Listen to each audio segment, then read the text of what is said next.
Okay. The time is 5:34 on Wednesday, January 21st, 2026.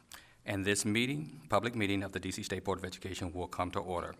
The roll will now be called to determine the presence of a quorum. Deputy Director, please call the roll. Representative Chamberlain. Present. Representative Dinkins. Representative Mazumdar. Present. Representative Wareed. Representative Best. Present. Representative Chang. Representative Colson. Present. Representative Goulet. Present. Representative Henderson. Present. Representative Johnson Law. Good evening and present. Representative Patterson. Present. Representative Thompson. Representative Williams. Present. Mr. Chair, you have a quorum. Thank you very much. A quorum has been determined. The State Board will now proceed with the business portion of our meeting. Each year, the State Board must elect a president and vice president to provide leadership and oversight. As the longest-serving member of the State Board, it is my honor to serve as the election officer for the role of president. I will now entertain nominations for president. After all nominations have been received, candidates can briefly address the body. Seconds are not needed for nominations. Are there nominations for the role of president? Representative Johnson Law. I nominate Representative Patterson. Thank you. I accept. Others? I nominate Representative Henderson.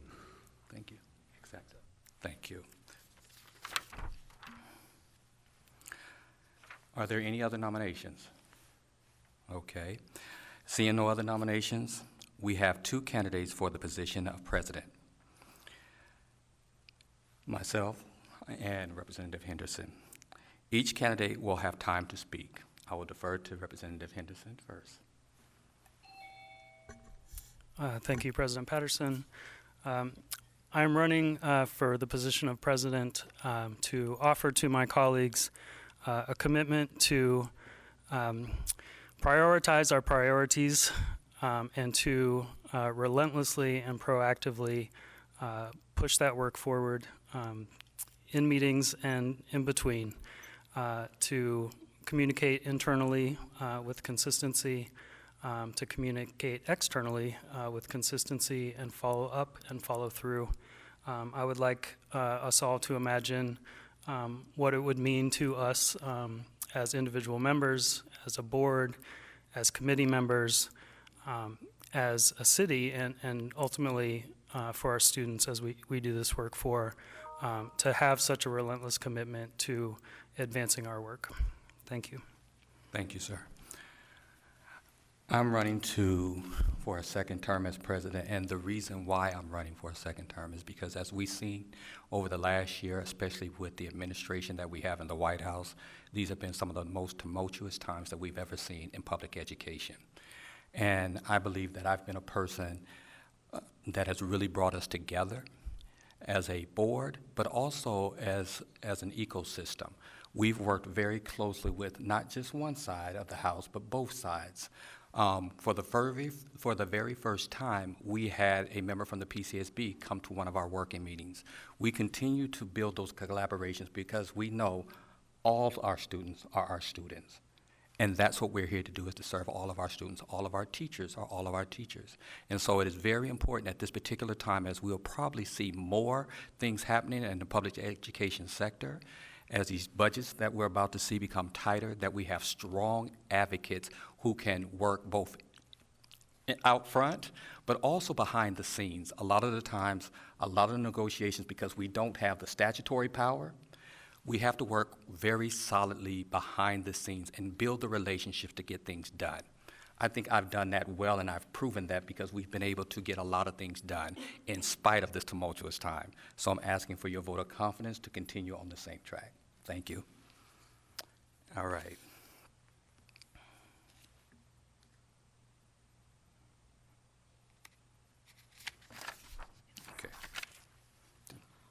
Okay. All right. The motion is on the election of the president. Each member will be called and they will respond with the name of their preferred candidate. Director, Deputy Director, please call the roll. And for everyone's awareness, I'm calling on elected representatives in alphabetical order. Representative Best. Patterson. Representative Chang. Patterson. Representative Colson. Patterson. Representative Goulet. Patterson. Representative Henderson. Henderson. Representative Johnson Law. Representative Patterson. Representative Patterson. Patterson. Representative Thompson. Representative Williams. Representative Henderson.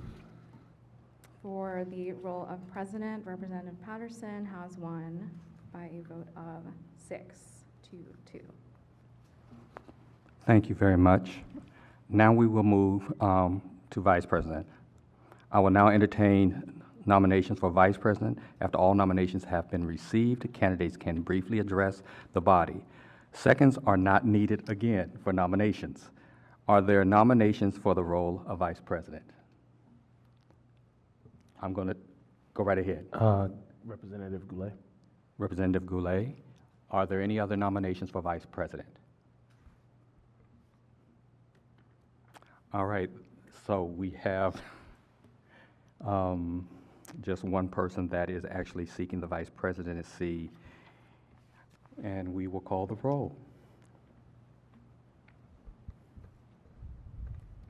Do you want to invite the candidate to give Yeah, remarks we as will, well? we will Thank you. give him time to speak. Okay, yes. I appreciate that. I just want to thank my colleagues for this opportunity. I'm looking forward to assisting our president in effectuating what I think has been a really thoughtful and thoroughly researched and discussed plan that we developed at the retreat. I think we have a great opportunity to execute that plan this year, and I'm looking forward to supporting you, President Patterson, in any way I can to do that. Also, I'm delighted to chair the administrative committee in this role. I believe that we have one of the most dedicated and incredible staffs that exist in the District of Columbia. No insult to anyone else, but our staff work hard. I want to be able to be a resource for them, for the related offices that work with the board, and be able to use my expertise in the area of budget and DC agency operations to be able to support our teams here through the work of the administrative committee. So I'm just grateful for the support today, and I would ask for your vote for the role of Vice President. Thank you, sir. The motion on the election of the Vice President, each member will be called and they will respond with the name of their preferred candidate. We only have one, but we will call the roll anyway. Go right ahead, ma'am. Yes, again, I'm calling elected representatives in alphabetical order. Representative Best. Goulet. Representative Chang. Goulet. Representative Colson. Goulet. Representative Goulet. Goulet. Representative Henderson. Goulet. Representative Johnson Law. Representative Goulet. Representative Patterson. President Patterson. Representative Goulet. Representative Thompson. Representative Williams. Representative Goulet. Representative Goulet has won the role of Vice President by a vote of 8-0. All right. Thank you so much, Deputy Director. All right, now, I believe, is there some changing of seats that occur, ma'am? Yes, so newly elected Vice President Goulet will take the seat next to you on your right, and we'll just, do a brief shift.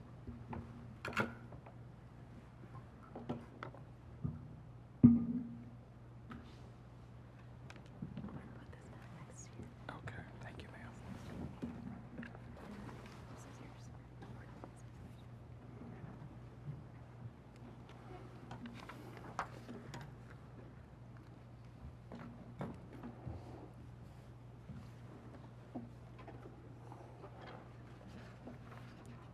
Okay, now we're kind of settled. Before we move into our next part, I just want to say I thank everyone for coming and voting. I also want to thank Representative Henderson for also running for the presidency. you are an amazing person. So I was a little scared. So I just want to say that first and foremost. And all the work that you do and the dedication that you have for this body and all the work, you know, that you continuously work with our partners. So thank you, sir. Okay.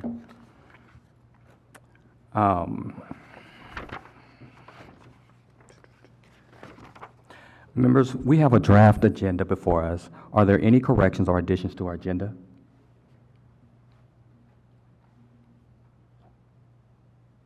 Okay. Seeing no corrections or additions, is there a motion to adopt the agenda? So moved. It's been moved by Representative Johnson Law, second. Second. It's been seconded by Representative Goulet, our Vice President. All in favor, say aye. Aye. All opposed? Any opposed? The ayes have it, and the motion carries. We will now have the minutes from our January 7th working session. Is there a motion to adopt these minutes? So moved. It's been moved by Vice President Goulet, Second. second by Representative Johnson Law. Is there any discussion? Okay. Seeing no discussion, the motion is to move the minutes from our January working session. I will ask for the yeas and nays on the motion. All in favor? Aye. Any nays? The ayes have it, and the motion carries. All right. Now we've gotten the business part out of the way, we will start with the rest of our meeting. Good evening. I am Dr. Jacques Patterson. Trying to read these notes as she's written them. It's kind of different. They asked me to state my ward and everything in here, President and at-large member. On behalf of the State Board, I want to welcome guests and members of the public, including those who are watching live via the District Knowledge Network, to our public meeting. These meetings take place on the third Wednesday of each month in the Old Council Chamber at 441 4th Street Northwest. The State Board is excited for the year ahead. We are looking forward to continued engagement with the public and close collaboration with partners across the education cluster. We have one reminder this evening, which is that our survey on proposed changes to the DC High School graduation requirements is still open. Again, it's still open. All right? So that means we would like to have some input till the end of January, okay? We encourage members of the public to visit our website to share your feedback. Again, this is one of the most important things that we're doing and that we're working on as a body is the graduation requirement. So please, if you're viewing this or hearing this, you're within the sound of my voice, please take the survey. This evening, we have 6 public witnesses who have signed up to share testimony. We encourage the public to sign up every month at sboe.dc.gov. The State Board is available as a resource to our local communities. Please don't hesitate to contact your ward's representatives with questions or concerns related to public education or email the agency at sboe@dc.gov. Okay. At this time, I have the pleasure to welcome our State Superintendent, Dr. Mitchell, to provide OSSE remarks.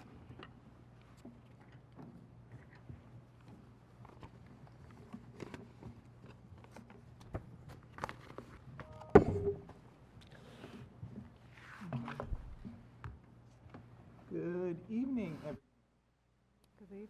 Good evening, everyone. Good evening. It is always a pleasure for me to come before you and speak to the State Board of Education. Let me be the first to say congratulations to Representative Henderson, Patterson and Goulet on the election that just happened. Please know that I and my colleagues at OSSE are looking forward to working with you. So I'm here tonight to share with you an update on our shared priorities and on the accomplishments of OSSE since we last spoke. I'll begin with a few remarks on the board's panel discussion. Then I'll highlight a few of OSSE's recent activities and accomplishments. And I'll close by looking forward. As a longtime supporter of community schools, I'm very excited for this evening's panel discussion on effective community schools models.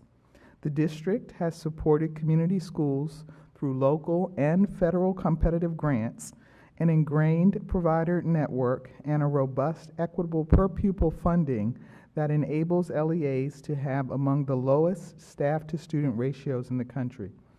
I am pleased that your panel will have both practitioners and policy evaluators.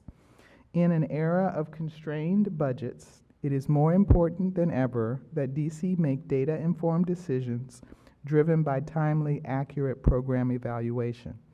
I look forward to hearing from your panelists about different funding models and implementation approaches that best reduce student absences and increase student well-being and academic achievement. Despite the holiday season, OSSE was able to make progress on a number of important priorities over the past month. Most notably, the Office of Contracting and Procurement awarded a letter contract in late November to enable OSSE to purchase a new enterprise GPS routing and parent application system for our school buses. The final contract was approved by the Office of the Attorney General last Thursday, and it was filed with the Council on yesterday. We look forward to the Council's approval of this very important contract, as the new system will allow families to know when the bus is approaching their home, identify when their child has been picked up in the afternoon, and pinpoint when their student arrives at school or at home. It will also help us eliminate thousands of paper trip tickets, saving time and money and increasing our data accuracy. More importantly, it will provide caregivers with greater peace of mind. This will not be an easy project to implement, as we will have to install 600 tablets and train more than 1,000 employees. But we are committed to getting it right, with implementation scheduled in tiers during the 26-27 school year.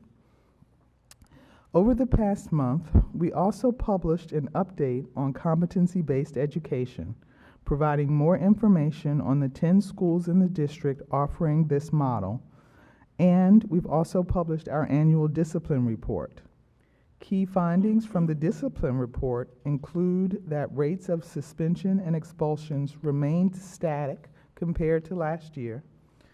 We also found that the reasons for exclusionary discipline have been consistent since 2015-16, with fighting as the most cited reason for disciplinary action. Restorative justice actions were the most reported response to a disciplinary incident for the second year in a row, with greater prevalence earlier in the school year. And finally, the report found that schools with higher rates of violent incidents had lower student perceptions of school safety on OSSE's School Climate Survey, DC says. And now I'll look forward. OSSE is pleased to continue to work with the State Board and other stakeholders to refine our proposed graduation requirements. We look forward to receiving the Board's feedback on our proposal so that we can continue to advance this work. In an era where real-world learning and career preparation skills are more important than ever, it is important that we continue to move forward with urgency. Our proposed graduation requirements include more opportunities for students to learn financial literacy and technological skills, more opportunities for post-secondary planning, modernizing our math requirements to include additional pathways, and endorsements that will enable students to better connect their learning to their post-secondary interests and aspirations. We also look forward to engaging with the State Board this spring to update the district's physical education standards. Healthy bodies and minds are an essential component of children's learning and development, and we are pleased to update DC's PE standards for the first time since 2017.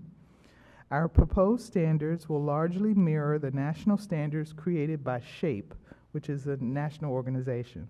These standards provide a clear, skills-based, and age-appropriate approach to developing physically literate pupils who have the knowledge, skills, and confidence to enjoy a lifetime of physical activities. This work will begin at your upcoming working session in February. So thank you very much for your time and attention this evening, and thank you for your continued partnership over the year. We at OSSE look forward to continuing our relationship and really getting things done for the students of the District of Columbia. Thank you, Dr. Mitchell. As I said at the outset, we have such a great partnership, and you guys communicate and work with us so well. So we thank you for the collaborations, and we look forward to doing some great things, especially around these graduation requirements. Thank you very much. So thank you. All right.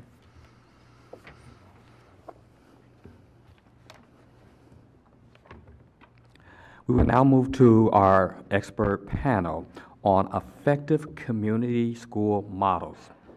As a reminder, the purpose of our expert panels is to inform state board members on a specific topic related to public education. We welcome a wide range of perspectives on each topic so we can use the information to take united actions as a board. I will now call on each panelist. If you are here in person, you are welcome to join the table. Julie Baez, I believe she's virtual. Monique Baker, Program Director, Community Schools for the National Capital. All right. Joanne Etienne, virtual. Anna Mayer, Senior Policy Advisor and Researcher, Learning Policy Institute, virtual as well. And Jose Munoz, President, Education Commission of the States, virtual as well. So, ma'am, you're our person in person. So, guess what? We're going to start with you in just a second. Each panelist of you have up to 5 minutes to share your testimony, those virtually 5 minutes. And then we'll move to one round of questions from the State Board. We'll begin with you, ma'am. Will you just make sure one of the mics is on, please? The light should be green, and you can pull it closer to you. Perfect, thank you. Thank you, Ms. Baker. Good evening, President, Vice President, and members of the State Board of Education and student representatives. Thank you for the opportunity to testify today. My name is Monique Baker. I'm the Program Director at Communities and Schools of the nation's capital. I'm also a native Washingtonian and a licensed social worker, and have spent more than a decade working in DC public schools as a site-based practitioner, supervisor, and now a systems level leader. My perspective is grounded in both professional experience and a deep connection to the city. In my role, I oversee the implementation and quality of communities in schools, community school programming across DC public schools, supporting school leaders, educators, site coordinators, students, and families. At the core of the community schools model is a simple but powerful idea. Schools are most effective when strong instruction is paired with coordinating supports that remove barriers to learning. Community schools do not replace what schools already do well. They strengthen the ecosystem around students and families. At CIS, our work is guided by comprehensive needs assessments, community mapping, whole school and student level goal setting, and authentic family voice. Supports are designed with communities, not for them, ensuring alignment with each school's culture, assets, and priorities. Communities in Schools is the nation's leading evidence-based community school model. With more than 45 years of experience in over 2,900 schools nationwide. Here in DC, at CIS Nation's Capital, we serve about 4,500 students. Rigorous evaluation shows consistent improvement in attendance, academic progress, graduation rates, and dropout prevention, particularly for students facing the greatest barriers. What makes community schools effective is structure. At the center of the model is a full-time professional site coordinator embedded in each school. The role protects instructional time by managing partners, coordination, and case management, so educators can focus on teaching. Supports are tiered, from school-wide prevention to intensive wraparound services, driven by real-time data. One of the strongest evidence bases for community schools is reducing chronic absenteeism. At CIS Nation's Capital, we use early warning indicators, relationship-based family outreach, and root cause analysis to recognize attendance challenges differ by age and circumstances. In school year 24-25, 81% of case managed students met or made progress towards at least one attendance goal. Additionally, 100% made progress towards a behavior goal and 79% towards an academic goal. These outcomes reinforce that when attendance is treated as a shared community responsibilities, schools experience more durable and equitable gains. High-quality community schools require sustainable infrastructure, funding for staffing, and access to data systems, and formalized partnerships with community-based organizations. While these investments carry costs, they are modest compared to the long-term costs of disengagement and dropout. Stable, braided funding is essential to scaling without sacrificing quality. Finally, community schools must remain dynamic. The success of adapting to changing students and community needs. CIS Nations Capital supports this through shared data, community practice, and national learning networks that allow DC schools to learn from one another in forms of peer and other peers from across the country. I have seen what's possible when schools are resourced to meet the full needs of students and families. Community schools are not just a program, they're a strategy for equity, stability, and long-term student success. Communities and Schools of Nations Capital remains committed to partnering with the district to ensure that every DC student is supported, engaged, and prepared for life beyond high school. Thank you so much for your time and your commitment to students. Thank you so much, Ms. Baker. I'm going to now go to Julie Baez, if she's online. Yes, hello, good evening. Can you hear me? Good evening. Yes, we can. Great. Well, thank you so much for having me. And so, Chair and members of the State Board, I just want to thank you for the opportunity to testify today on the role of community schools as a strategy to strengthen outcomes for students, families, and neighborhoods. What's most important to start with is community schools are not a program. They are a strategy. Strategies endure past shifts in leadership and budgets. They create alignment across systems, not silos within them. Programs typically operate at the margins of schooling. Community school strategy changes how the school relates to its neighborhood and integrates health, family supports, academics, and youth development into the core work of learning. In Baltimore, I had the honor of leading the coalition that passed the foundational Baltimore City Public Schools Community Schools policy. This was not a campaign that brought an idea to community. It was built with youth and families from the beginning.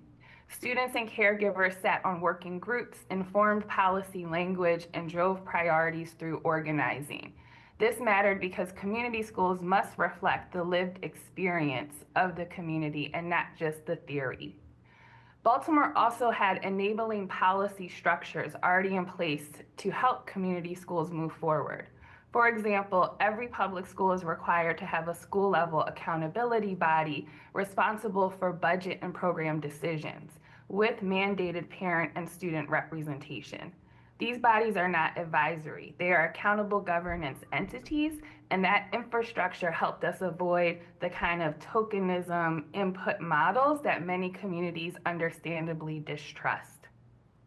Maryland's statewide education reform, the blueprint for Maryland's future, defines and funds community schools as a structural equity strategy. Under the blueprint, schools receiving concentration of poverty grants are designated as community schools, and these grants provide a personnel allocation to fund a full-time community school coordinator and a full-time healthcare practitioner. It also allows for per pupil allocation for wraparound programming and services that are tied to the needs assessment. Schools must complete these needs assessment and implementation plans to ensure that resources are aligned with community priorities. What's really exciting is that Maryland now has over 600 community schools, 152 of them in Baltimore City. Maryland's model demonstrates that funding coordination and care infrastructure is essential for sustainability. Coordinators, needs assessments, health practitioners, and data systems cannot depend just on fragile grant cycles if we want community schools to scale.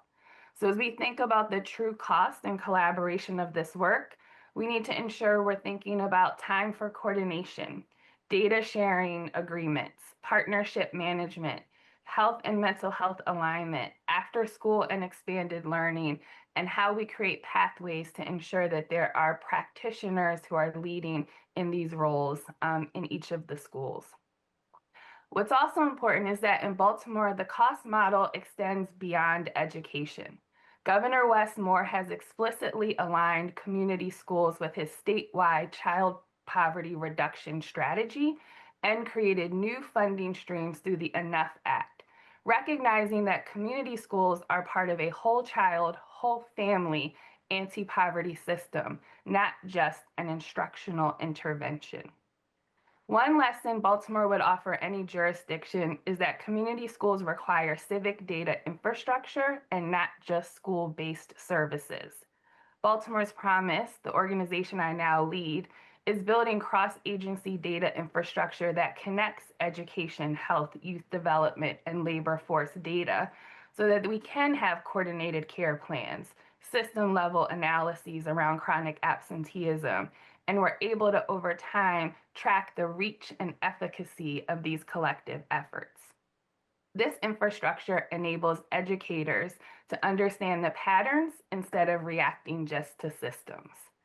And I'm coming to the end, so I'll just close out by saying that what's really important as DC is considering your strategy, really thinking about alignment of indicators to the purpose. When we think about attendance and chronic absenteeism, those are critically important factors, but we also want to make sure that families have agency and they're leading in this work, that we're ensuring access to school-based and neighborhood-based mental health services, that we are focusing on the young people and families who need these services most, and we're increasing opportunities for the population. So thank you very much. Thank you, ma'am. And we'll now go to Joanne Etienne, virtually. Hi, good evening, Chair, members of the State Board, and thank you for the invitation to share Boston's experience. My name is Joanne Etienne. I'm the Director for Boston Community Hub Schools. In Boston, we call our community schools Boston Community Hub Schools, or Hub Schools for short. At its core, what makes a community school effective is not the checklist of programs, it is the quality of relationships, partnerships, and shared leadership culture within the school. Yes, in Boston, we implement evidence-based strategies like success mentors, attendance data tracking, summer and acceleration academies, student clubs, family engagement structures, and partnerships that expand access to food, healthcare, enrichment, and basic needs. But the schools that see the strongest outcomes are not simply completing a formula to get things done. They are doing them with care, consistency, and love for our students and families. We've observed hub school teams reduce chronic absenteeism, not because of a single intervention, but because adults refuse to accept connection as inevitable. Educators, I'm not endorsing this, educators and partners pick up and drop off students when transportation fails. Staff personally call families, not scold, but to problem solve. Home visits are being conducted as part of relationship building at the start of the year, not only once a family is in crisis. After school partners cover snacks out of pocket when funding falls short. These actions are not written into any grants.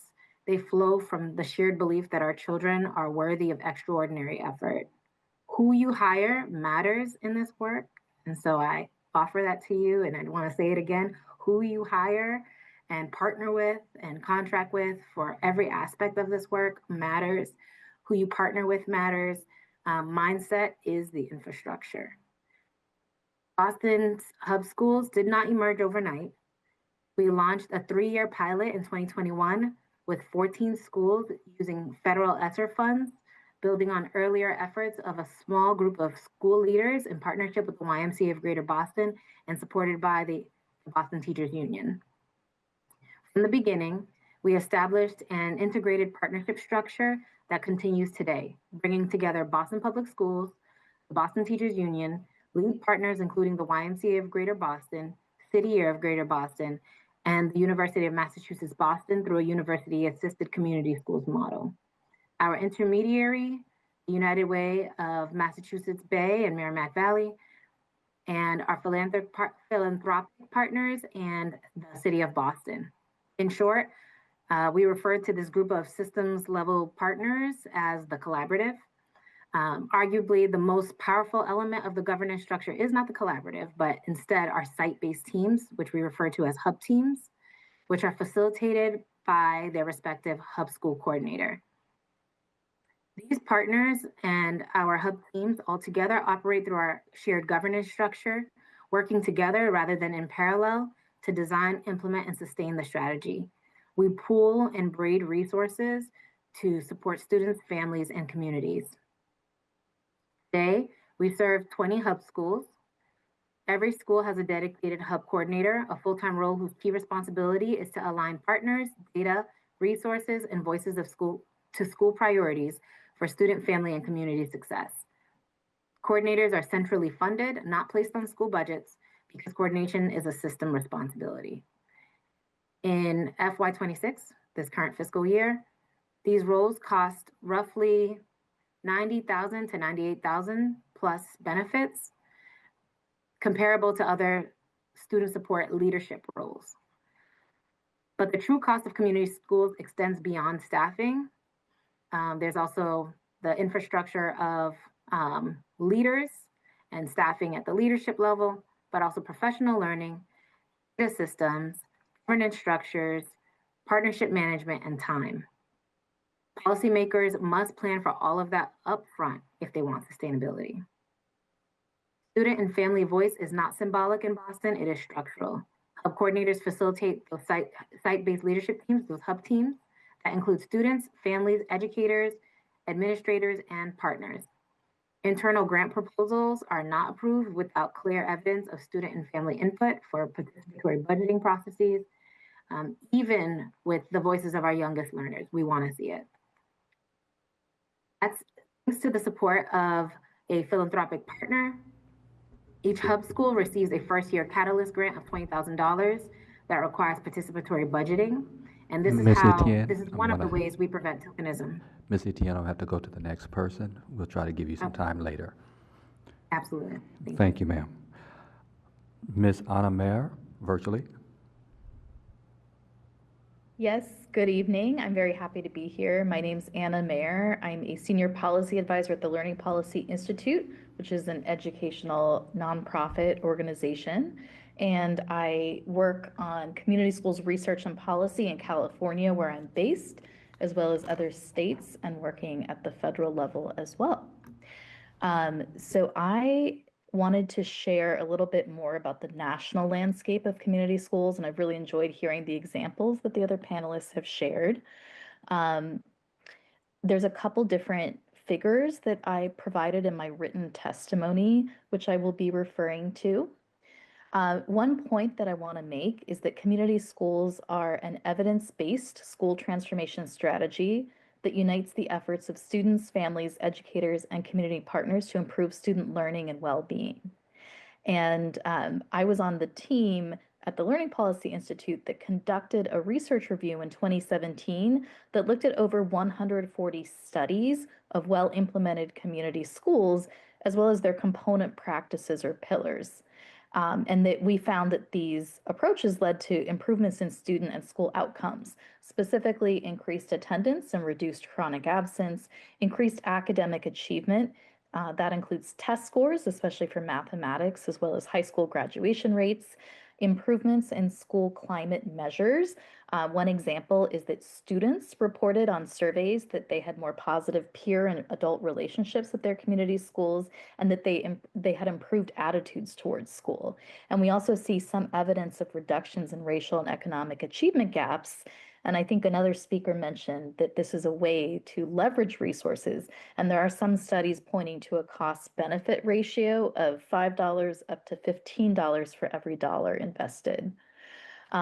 One of the figures I provided in my written remarks shows a map with different state investments in community schools. This has really been increasing in recent years. We already heard a speaker from Maryland talking about the funding formula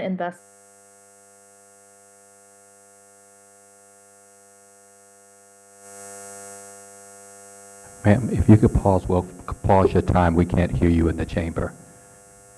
Can you hear us?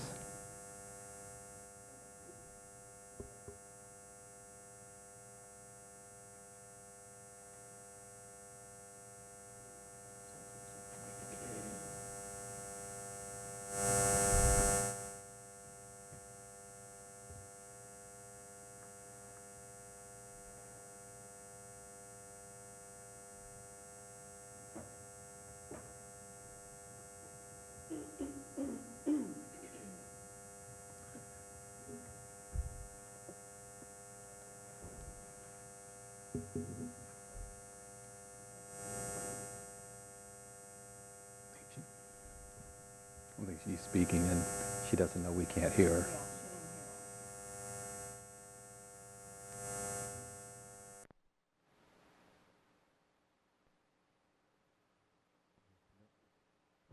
Miss Mayor, can you hear us at all? Okay. She can.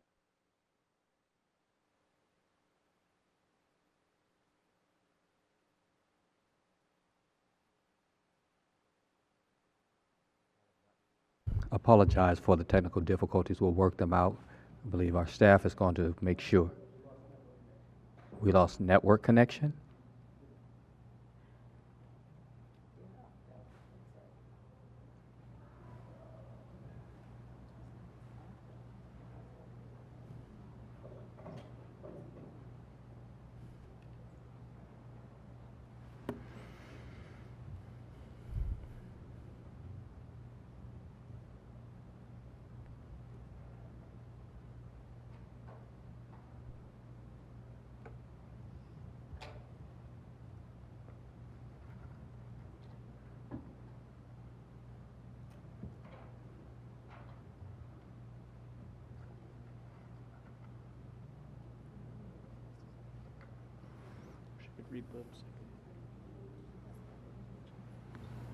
It's the clock is not moving either, though.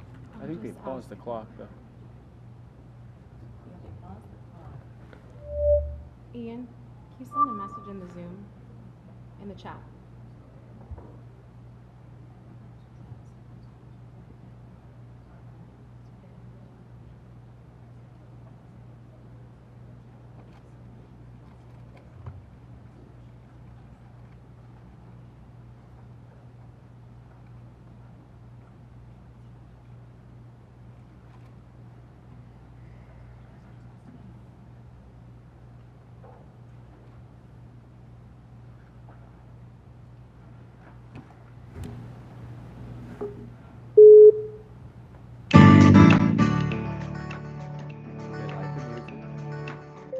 Welcome to Zoom. Please press pound, then enter your meeting ID, followed by the pound sign again.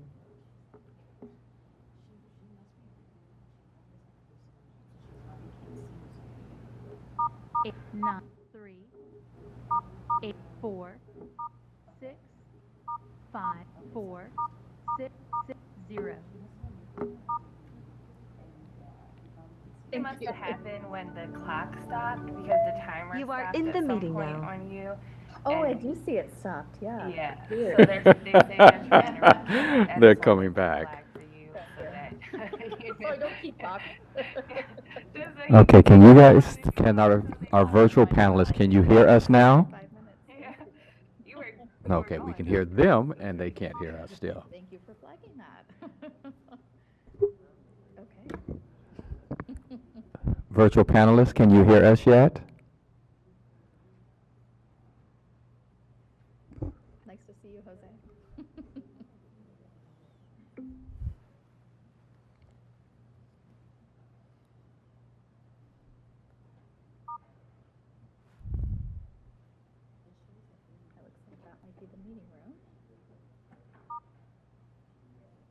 We should be back on. Can you hear us, panelists? Can you hear us? We can. You can, okay, and we can hear you finally. Ms. Mayor, we were probably about 2 minutes and 30-something seconds, or right around that time, into your testimony. I don't know exactly where you were because we couldn't hear you, but you have about 2 minutes and 30 seconds to finish what you were telling us. We saw your lips moving, but we could not hear you for a long period of time. So please jump in where you think you have about 2 minutes to go. Okay, well, I'm not sure when. I'm not sure either, ma'am. I was talking about state investments in community schools. I started to talk about the evidence base. Did you hear that part? Yes, we did. If you could go there and then monitor your time, we should be fine. Okay, I All will do right. my best. All right. Thank you so much, and we apologize. Okay, so I was saying that as there are a growing number of states investing in community schools, that we're seeing an increase in the evidence base, which is showing very consistent results around this strategy.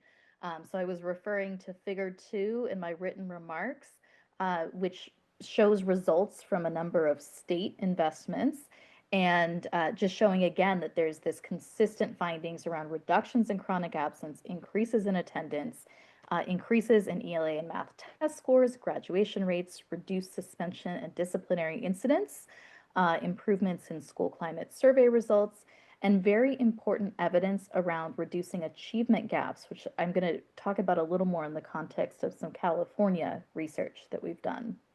And so then I had pointed towards research that RAND has done on New York City's community schools. I linked to those studies in my written testimony, and I think that they're very high quality research, which is worth looking at. Again, very consistent with the findings. And I think what's interesting about that is that they kind of looked at the staggering of the timing. They found an immediate reduction in chronic absence. And then over 3 years, that progress was sustained. And they really started to see large improvements in math and ELA test scores later on in implementation. So I think that's something for the panel to consider around the timing of when we may see these impacts. Then I was sharing that I also linked to a very recent evaluation of California's first cohort of community schools, approximately 2,500 part of the grant program, 400 in the first cohort, which is what this study looked at. Again, finding that we matched to very similar high poverty schools that were on similar trajectories with outcomes prior to the grant program. So everybody was going down in chronic absence, but we saw that the community schools made greater progress on these outcomes than the matched comparison schools. So again, these positive impacts on attendance, chronic absence, test scores, suspension rates. And I think here what's really important is that we saw when we looked at student subgroups that Black students in particular had the largest benefits as a subgroup across all of the outcome categories. We saw that Hispanic students had the greatest impacts on, greater than average impacts on reducing chronic absence. English learners had greater than average impacts on reducing or improving ELA test scores. And socioeconomically disadvantaged students also showed greater than average impacts. So we see this as meaningful, real world progress that equates to meaningful learning gains. For Black students, they gained the equivalent of 130 days of additional learning in math and 151 days in ELA, which for us is a 180-day school year. So I'm going to pause there. I'm going to note that I did share some additional resources in the written packet from qualitative research that talks about what is happening in these California schools that's leading to these outcomes. Okay. So thank you so much. I was trying to give a little grace there because of what happened mid-testimony. So thank you, Ms. Mayor. And then we have one last virtual panelist, which is Jose Munoz. Hello all. Hello, sir. President of Education Commission of the States. First, want to say congratulations, Representative Goulet. Really appreciate that. And thank you, President Patterson, members of the DC State Board of Education, Superintendent Mitchell, and all your staff, just for the opportunity to testify today. but really important of bringing together this prestigious panel of experts. They're reminding me of the job I used to have. But so I've submitted my written testimony for the record, but I'll just use that, my time right now, to highlight just a few key lessons from that work. So I'm coming to this conversation right now as a former practitioner, a systems builder, a national intermediary director, and actually co-chair of DC's mayor's first advisory committee on community schools. So for more than 2 decades, I've been working alongside school districts, cities, counties, community partners to design, govern, and evaluate community school strategies at scale. So let me just start with a real clear point. It was said earlier that community schools are not an add-on program. They're a governance and delivery strategy. It's one that aligns education, health, family supports, and community assets around the needs and aspirations of students and families. So when implemented with fidelity, as Ms. Meyer was just pointing out, community schools strengthen attendance, academic achievement, social emotional well-being, post-secondary readiness, while improving the efficiency of public investment. I want to make that point. Regarding student voice and family voice, successful cities embed student and family voice structurally, not just symbolically. When I served as the executive director of the ABC Community School Partnership in Albuquerque, Bernalillo County, voice was built into the system through a formal governance agreement among the school district, city, and county, and that structure created shared authority and transparent accountability and real mechanisms for community participation. At the school level, leadership teams made up of parents, educators, students, and partners use local data and community listening to set priorities and guide decisions. The lesson is simple. The voice matters when communities co-own decisions, not when they're consulted on after decisions are made. Let me highlight the role of the community school coordinator, a role I used to have. It's really clear on that too. Community school coordinators are the engine of the impact.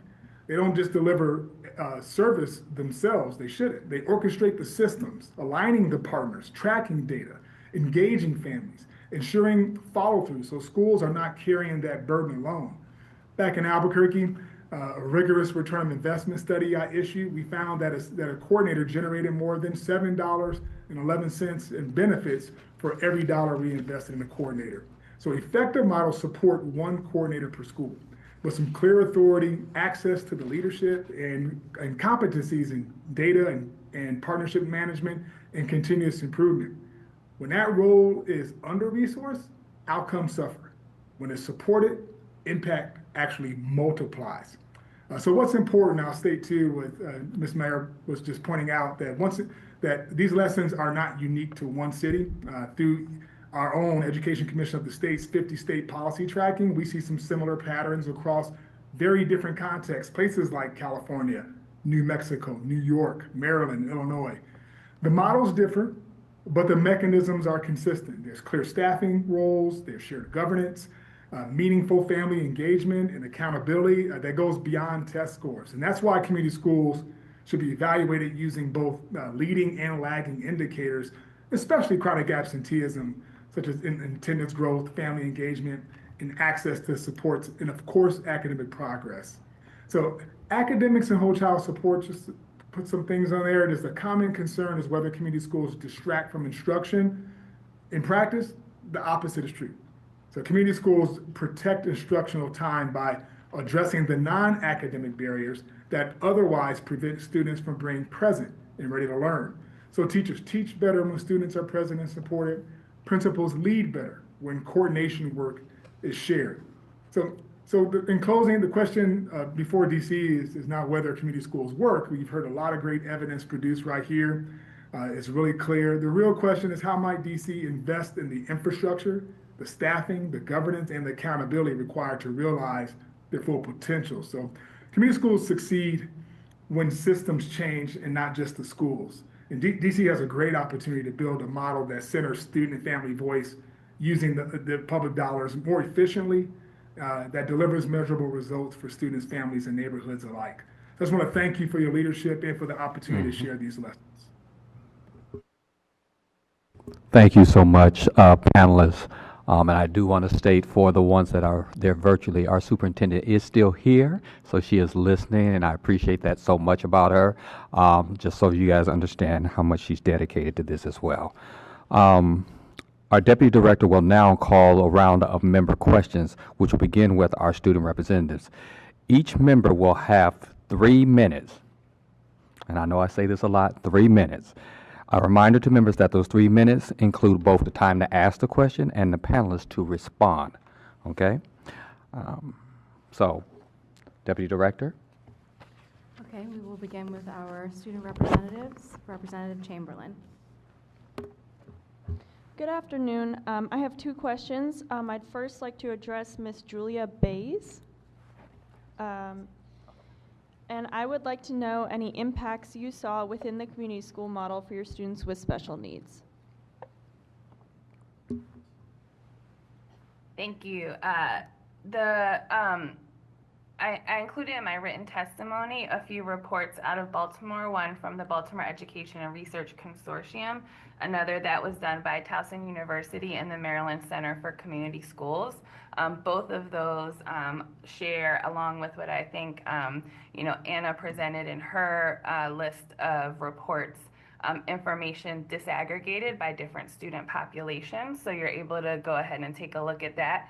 I also know that, especially as we look at the out-of-school time opportunities, that was a significant gap that was closed for students with special needs and different learning abilities through the expansion of the community school model. So there was more coverage and more attention paid to those populations through the needs assessment work done at each of the community schools. Thank you. And then just anyone could answer this.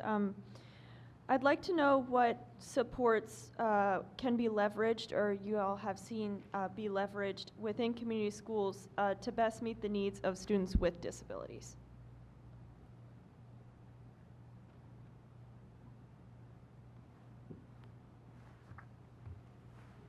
I can speak to sort of a Thank you. real-time example. Right now, we're supporting an initiative supporting special needs kids in our high schools, providing them with workforce development. And a group of faculty came to us and said, we want to teach sort of skills for workforce development here in the building, and we need supplies. We need a way to market the program, and there weren't any funds allocated, and so we were able to find that. And they run like a weekly cafe, which is really amazing, and they not only are having a great time doing it, but they're building skills for the future. Thank you. I will also add that we are in the process of disaggregating that data in our California research as well. So I think it's really, really important to look at and attend to. And I don't know the answer yet because we're in the middle of our analysis.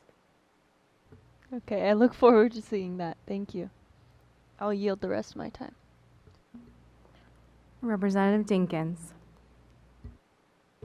Good evening, everyone. Thank you for being here today. I do have one question, and it's open for anyone to answer.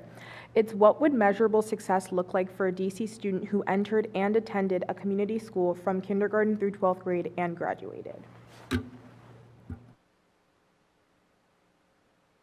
I'm happy to jump in very quickly. For us, the measure of success is young people have choice and option at the point of graduation, that all opportunities are in front of them, whether they're going to career, workforce, or other pathways, that they are fully enabled to make that choice and have the skills and capacities to take whatever next step they want to take for themselves.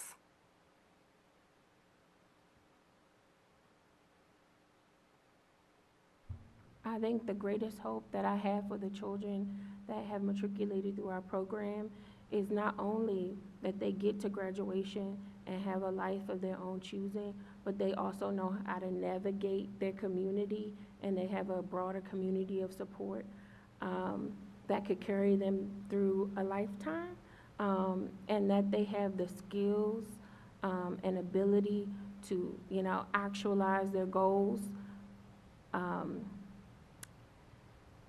My hope is that they, become productive citizens of this community and the city. I want them to be teachers and police officers and, be great neighbors. But I would also say, I've been at our organization for 10 years, so I've had the pleasure of seeing, one of my students become a site coordinator. He's a site coordinator at Eastern High School, and he's supporting the next generation of students in achieving their goals.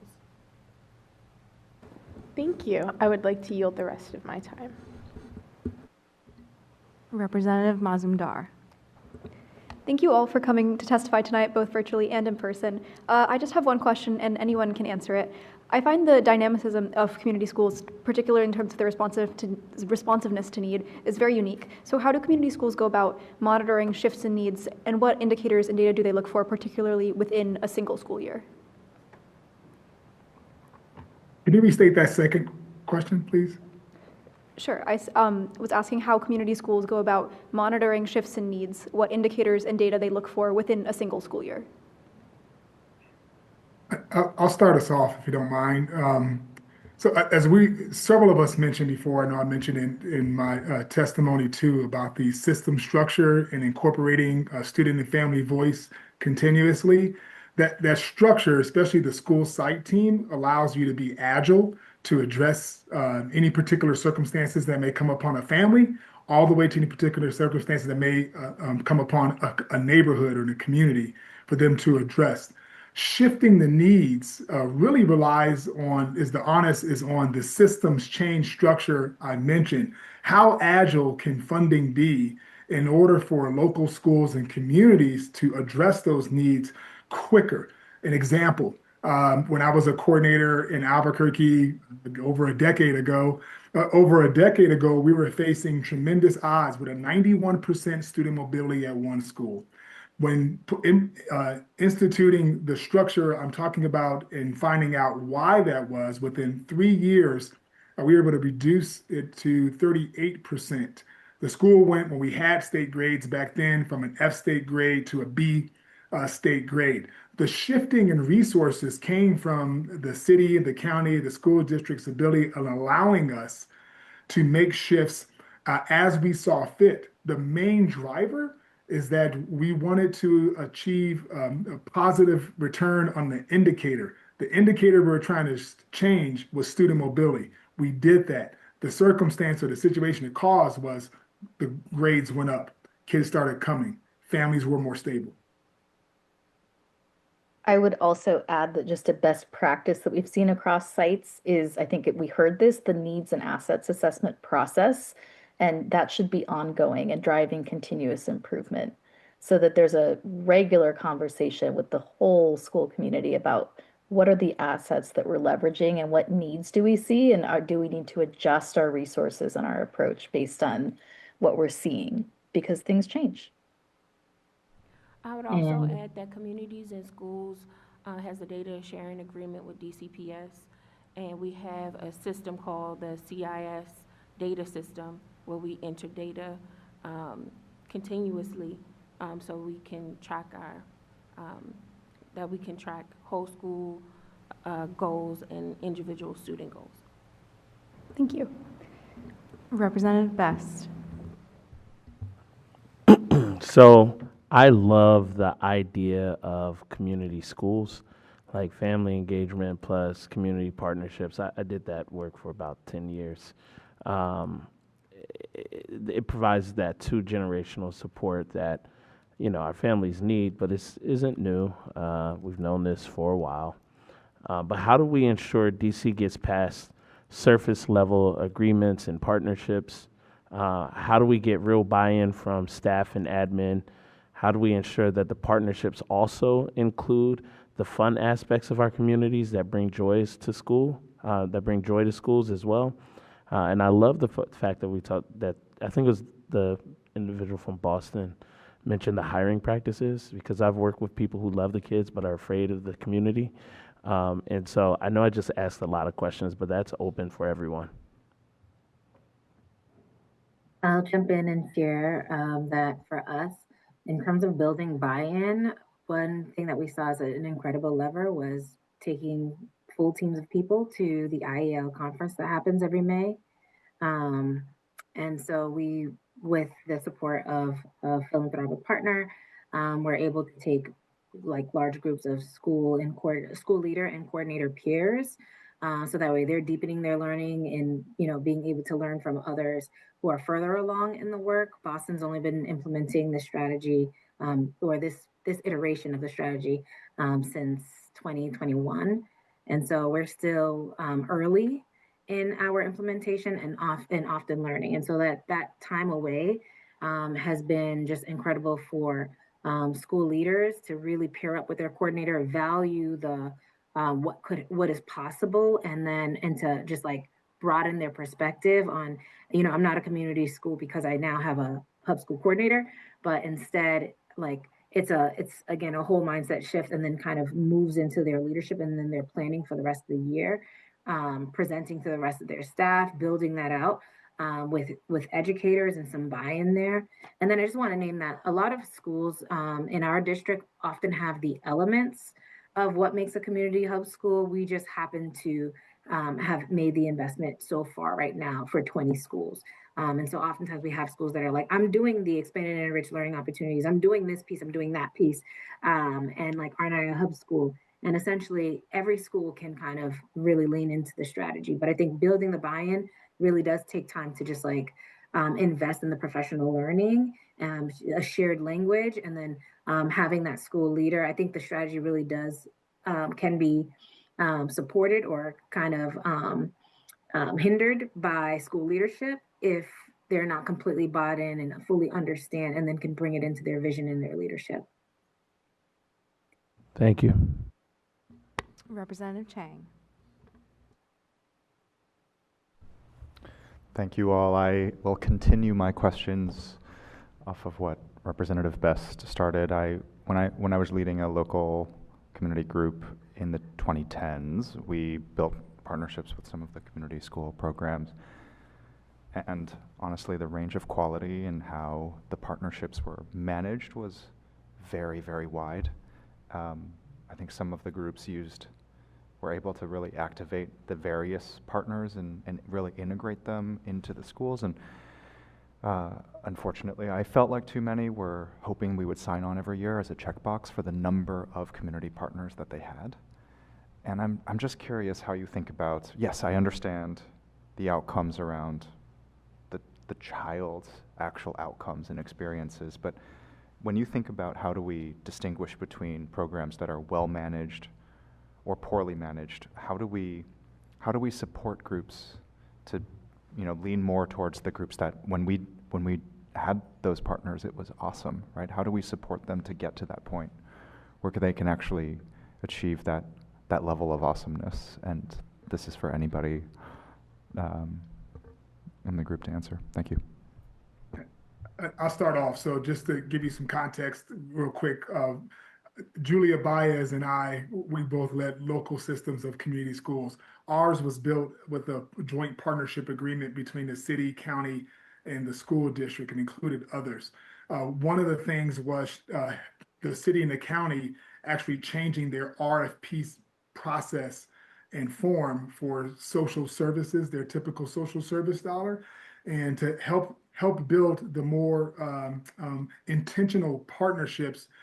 Schools identified what number they were going to improve upon, and then they described the process that they went through to actually engage partners. So the partners were very intentional. It's built into the RFP and process and funding process. It continued to grow, but it still had a flexibility to actually add partners, or say, you know, maybe not right now is the best time for you throughout the year as that school team met. And what you saw was ebbs and flows. We were able to grow from one school in 2007. I left and there was 20, and now I believe there's 77 across the school district of 144 without any outside money. It's all the partnerships were very intentional and aligned between those three partners, and others who came and donated also. Oh, sorry. Did you want to? Quickly, I'll just offer that I think your question speaks to needing to have a system that really thinks about what are the quality markers for a community school. How will we know in a year what the performance measures are for each school or the system overall? And thinking about both whether it's the accountability arm for that, is that within the school district, is there an intermediary partner that can help to assess that quality, and tying that with what is the professional development and the learning that we can offer. So when we do identify that the coordinator isn't performing at the same level, what are the supports in place? Is that a whole school support? Is there a change that has to be made in the partner? But really having a standardized system at the district level that allows you to have an assessment and be able to move people sort of through improvement strategies is a critical piece of getting this to scale across the entire district. Representative Colson. Good evening, everyone. Thank you so much for your testimony. I'm excited to learn more. I want to take 20 seconds and say that I'm so happy to see Ms. Baker here. Ms. Baker is dedicated to the vineyard, not the trenches. I remember when we were going through COVID, Cardozo was one of the only schools in DCPS that was open, and she was there still assisting students and families. So thank you for the work that you continue to do. My question for you, many people talked about chronic absenteeism and early warnings. And I know that when I met you, you were at an education campus, meaning some of the students moved from the middle school to the high school. If a student is not doing that and they're moving to another school, all of the work that you all do to support and to improve attendance, tell me about the process, if there is one, to make sure that those benefits and those supports transfer with the student from with you to the next school. Something that CIS Nation's Capital is really proud of is that we work in feeder patterns. And so what we try to do is try to create a feeder pattern where if kids start in kindergarten with the site coordinator, when they transition to middle school, they'll have another CIS site coordinator there so that the student and the family knows how to navigate, how to get services. Or sometimes what we'll do is we'll make a warm handoff. So kids, we'll take a field trip over to the next school. This is a site coordinator. This is where she is. This is how you get the support that you need. Wonderful. But if that does not happen and the child is transferring to another school that doesn't have that handoff, is all of your hard work, your data, is that communicated? Is that transferred to the next school?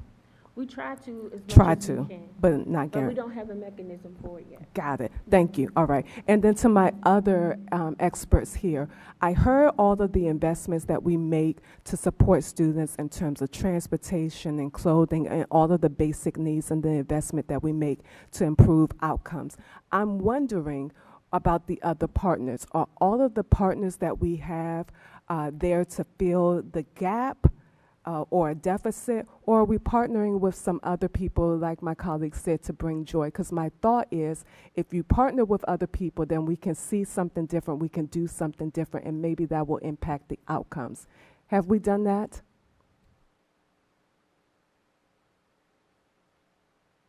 In Boston, yes, we've absolutely partnered. I mean, some of our lead partners have been able to offer like camperships for students, where the cost on its own, many of ours, I mean, I myself, would not, I think it's just such a gift, really, essentially.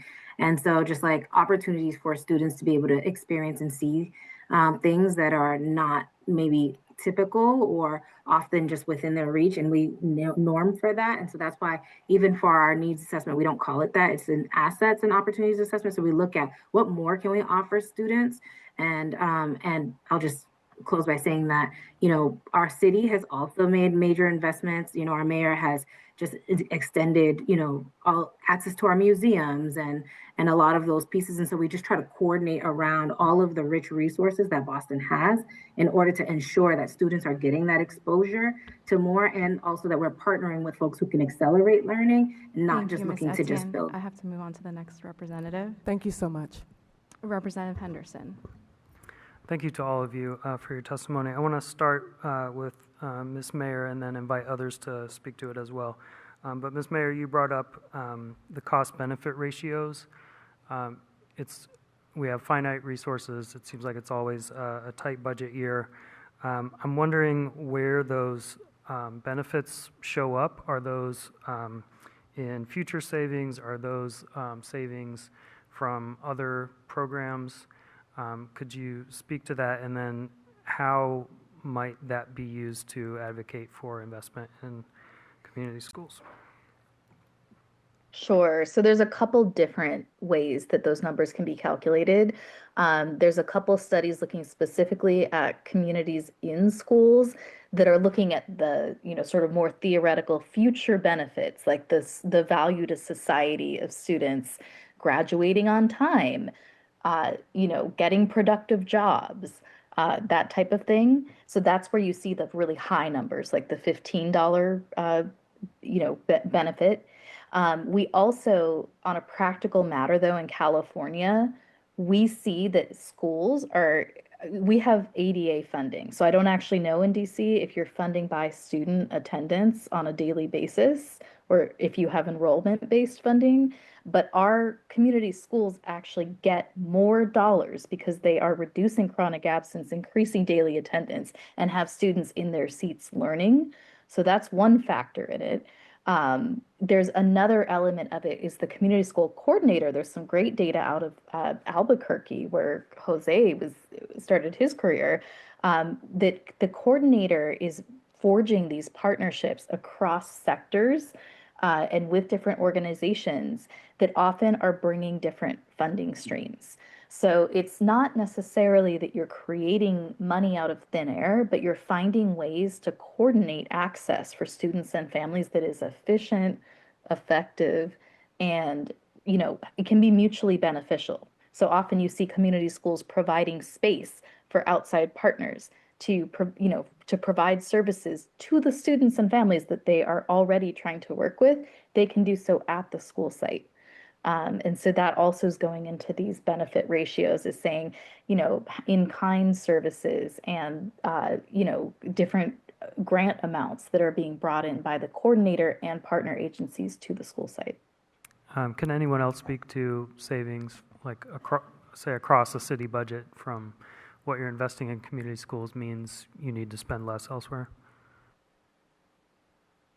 I can speak quickly to duplication of services. I think what you'll see in terms of like the role of the community school coordinator is reduction in some of staffing that you might have in a school around consultants or behavior management or additional folks that are coordinating mental health resources. You have a more centralized way of doing those referrals and care coordination connections. I also think, when we hear from teachers around some of those after school responsibilities and things that happen out of school time, where we're also figuring out how to budget for that, because partners are coming in to replace some of those roles that have otherwise, and they may have outside resources, they're raising grant funds for their programs outside of the school. You're reducing the school's budgetary costs for those additional learning activities and some of the centralized coordination and tracking of student needs. Thank you. Representative Johnson Law. Thank you all so much for your testimony. I have a couple. For evaluation purposes, and this could be for any of you, how are you all measuring if the program is working? And how often should it be measured? It could be any of you. Well, the California data that we pulled, we have an annual progress report for grantees. So once a year, they're supposed to go through a collaborative process where they are aligning to the program goals and reporting on their community schools implementation plan. But I will note that the data I cited was a separate outcome study. And so I think it's important to consider both what schools are reporting and also what outside research partners can look at in terms of outcomes. So we used administrative data for our research. Thank you. Anybody else? So with communities in schools, because we use our data system that's taken into our national office and is evaluated by the standard that they set for the model, and the data evaluators give us recommendations, and we receive accreditation, if we meet the standard. Got it. Okay. And then, how much time do I have left? Mr. Munoz, I wanted to come to you really quickly because you mentioned student and family voice. I represent Ward 8, and so we do have those who are in poverty. We have a higher rate of it, and so a lot of our parents may not have the opportunities to be involved. When it comes to community schools, how can we really dig deeper to reach our families furthest from opportunity? Some of the lessons I learned, not just from schools that I had a chance to work in and support locally, but when I was in my role as director for the Coalition for Community Schools, is really embedding it in the practice where if they are part of the participating in the decision making of the school, and you act upon that, they tend to attendance goes up, like chronic absenteeism. So I think it's just built into that structure, that continuous meeting. And that kind of speaks to what Anna Meyer was talking about as well too, as far as the coordinator. She mentioned us when we did that work. I started that study, and what we found was when coordinators consistently created the opportunity for young people and families to engage, but also to participate in the implementation, we saw a tremendous amount of improvement and engagement from families to the point where they had to talk about, do we need to add on to this school? Oh, wow. And I'm out of time. Thank you so much. I appreciate it. Representative Thompson, I believe you've joined us online. Yes, I have. Good evening, everyone. I think I have two questions. Hopefully, we'll have time for both. My first question is about the difference between wraparound services in schools and a community schools model. I think we've conflated those a bit in conversations in DC, and I know we're not the only ones, but would love to hear, especially Mr. Munoz. I know this is something you've brought up before. Speak to this. I'll start and I'll turn it over. Anyone could do wraparound services. If people need things, you can incorporate that. It'll be incumbent upon the communication of them participating in that particular need of wraparound services support. But a community school coordinates. It's about what's relevant to families, so you have to engage them. You have to be repetitious in how you engage them. And then you have to, what you want to solve with the services is you want to promote their economic mobility. Where wraparound services typically address the need that needs to be mitigated or eliminated for school. I would just quickly second that often wraparound support services, we're not looking at the full population. We can end up duplicating services, so we're not getting to every young person that needs that. The other piece is that often the wraparound support services aren't addressing the need so that it stops. And so what you want is coordination that's sustainable over time. And so we're not just taking one kid to school, we're actually solving for the transportation issue in this community, so that for kids who come year over year, they're experiencing a more positive result as opposed to just answering their more immediate wraparound need. And I think for us, what we also emphasize is that the business of schools is first educating. And so we try not to lose sight of the fact that we want to promote, we want to see an increase in our literacy rates. We want our students, so we track the quality school plan goals as part of what we look at as evidence of success. Okay, and then let me ask my second question quickly. Ms. Mayor, you put in the chat, you asked if we had a graduate profile, which we do, was newly adopted, and you said that would be really useful for planning purposes. Could you just expand upon that thought and those connections?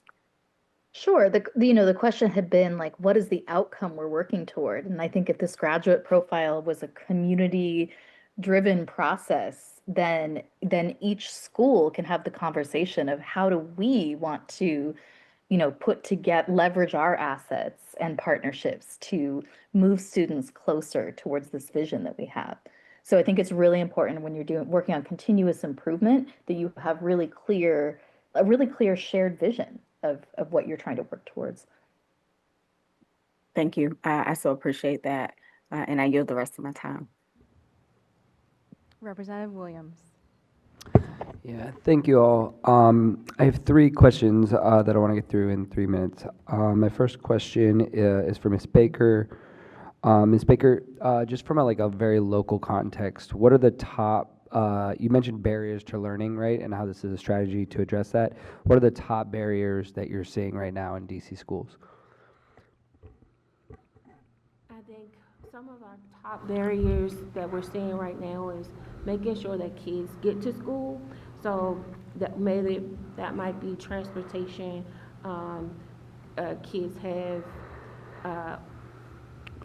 competing priorities, like they have to drop a sibling off at home and it's impeding them from getting to school on time. Safety continues to be an issue, and health, making sure that kids have access to, things like glasses, regular health care, so that they're healthy and prepared for school every day and have hygiene and clean clothes, things like that. Yeah, thank you, and thank you so much for your work. Ms. Baez, I'm curious, what are the strongest, evidence-based indicators that we have to sell this investment that community school models particularly reduce absenteeism?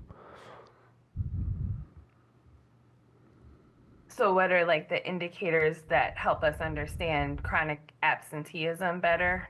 No, just I just wanna better how we understand know the that question. this particular strategy is useful, in addressing absenteeism. I would say I would go back to the needs assessment one, that schools are identifying the actual barrier to attendance school by school. We make a lot of assumptions that kids don't come for the same reasons, and what community schools is provide you that more differentiated data. So I think one, being able to actually look and say, okay, this is the issue area, we've addressed it Right. in these ways. Here are the I only have a partnerships minute, we're so I'm going to building. cut you off, but I want to actually follow up with you on that too, because that was I had another thought there. So are the needs assessments affordable? Is that a tool that is doesn't have to be super costly to schools or the city? It shouldn't cost you anything. Once you're funding the community school coordinator, it's their role, that's their major sort of first step, is to facilitate a process in that school community to do the needs assessment work. So you've already staffed it, they're doing the work. There are plenty of tools from IEL and others that you can just adopt. You don't have to recreate it. You guys could be ready to go tomorrow in any school to kick off a needs assessment. Yeah. Thank you. I don't have enough time to ask the last question, but I think that this is something that I know is very important in Ward 1 and across our city, and definitely in a tight budget year want to make the case to the council and the mayor that this is worthwhile. And so I'm trying to better understand not the financial arguments that can kind of make sure that this doesn't get sidetracked or pushed to the side in this tight budget year. Vice President Goulet. I want to thank all of you for your testimony. I really appreciate the fact that we were able to get a variety of perspectives from across the country on community schools, because I'm very supportive of this program. I'd like to turn with my questions to Ms. Baker. I appreciate your testimony here, and I really loved hearing that your goal would be to see more of our students become teachers and police officers. I mean, that's a goal that I share, and I'm just excited to use this program and expand it, hopefully here in the city. If a student is experiencing chronic absenteeism and truancy, some of the early warning signs of that, how does the community schools coordinator learn that student may be at risk? So oftentimes, community school site coordinators sit on interdisciplinary teams, including the attendance team. And so they work with school leadership to identify usually a focus list of kids who we know are most at risk. Typically, if we can get the data early, we start working with those families over the summer, introducing ourselves. And the great thing about site coordinators is a part of their job is to be in the community. And so they're calling home, they're developing relationships with caregivers and the people that students identify as family early. They're having conversation about what the attendance policies are, so a fair amount of education happens. And then once school starts, they're checking in with that student. Sometimes students are getting check-ins every day, sometimes it's weekly. Well, let's take then, that's helpful. Let's take a couple of the examples you gave of some of the barriers. So let's say that as a process of that evaluation for a student at risk for chronic absenteeism, they find that bullying is an issue. What would be the next step then of the community schools coordinator if a student says, well, I'm being bullied at school and that's why I've stopped coming in? What would be the next step? So once that information is identified, we bring it back to the team and we have a conversation about in terms of what's next steps, whether that's a safety plan, whether that's bringing in and having a conversation with MPD, or sometimes that's a conversation with a safe passage about, this kid gets off the bus at a certain time. Can we have somebody walk him from the bus stop to school? And sometimes that's the site coordinator that might meet him at the bus stop. And would that connect back with the school principal and that team too as part of that discussion? I'm sorry, I didn't hear the question. Would the coordinator then connect back with the school principal and staff at the school too to alert them of that? Correct. Okay, great. And then lastly, if I have time, also let's say that a mental health issue is identified. How would the coordinator then connect the student to the school-based mental health program? So some of our site coordinators are professionals, so sometimes they come from backgrounds in social work like I have, or counseling, and so they're providing small group interventions, sometimes around a specific topic, or sometimes we'll pull in other partners to provide either we even do substance abuse support or education, or sometimes we'll bring in a therapy partner to provide therapy that's school-based. That's great. Well, thank you so much. I appreciate that. Sure. President Patterson. First, I want to thank everyone who came out, our panelists. This is such an important subject matter for us, and we want to do more here. This is something that is deeply important to me as a person who lives in Ward 8 east of the river, and I get to see every day what this means to my community. I want to give a shout out to Mr. Munoz because I got to meet him in Utah a few months back as one of the commissioners. So thank you for all the work that you do. And I want to give a nod to, because he's joined us here in here, Mr. Goldstein, because I've had the opportunity to kind of advocate with him on the funding. And so that's where my questions are going to be directed. And I was really blown away. Ms. Baez, can you tell me again, I think you said 600 schools in Maryland and how many in Baltimore? 152. Okay. I'm curious about the funding model in that. How is that funded? So the funding model in Maryland is primarily through Maryland's Blueprint, which is our education funding formula. And so we provide, there's direct grants provided from the state to each local education agency that then provides those directly to schools to hire community school coordinators and the health professionals and related staff. There's also funding that now comes through the Governor's Office for Children through the Maryland Enough Act that supports the implementation, and then each jurisdiction also identifies resources. So at the Baltimore City level, the mayor has included a line item that supports community schools and out-of-school time in the implementation of its work. So there's braided funds that are coming at the local and state level to implement that scale. Thank you so much for your answer. And now I want to come back to Ms. Etienne. I believe you said during your testimony that at one point you were using ESSER money, and I kind of wanted to know what was it like to transition from that ESSER money that you were using back to a regular model and funding? Yeah, so luckily for us, our mayor and our superintendent both are pretty committed to community schools, so they just adopted it into our budget, and so it just moved into our general operating funds. I should also add that our lead partners are also by contract, and so that's also included in that. And were you able to keep the same levels, because we know ESSER funding allowed us to do a lot of things, and then once they were gone, it was kind of rough. Were you able to keep the same levels of funding once the transition back over and ESSER funding were no longer used? Yes, and in fact, we then expanded. So when we had positions on ESSER funding, we had 14 roles, and we've now expanded to 20.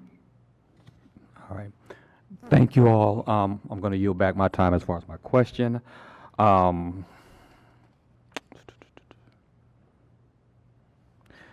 want to thank again the panelists and everything that you guys have said tonight. At this time, the board will adjourn for a quick break. I'm going to release all the panelists, and we welcome our panelists to just return to your seats. Thank you so much. And at this time, we're going to take a very quick break, 5 minutes. It is now 7:10. 7:15, I will be banging the gavel. Thank you. Running a tight ship, I like that. We're getting a picture.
Everyone, if you could start moving back toward the dais and wrapping up your conversations. I want to keep us on time. I want to be conscious of everybody's evening, so please, if you are back to the dais.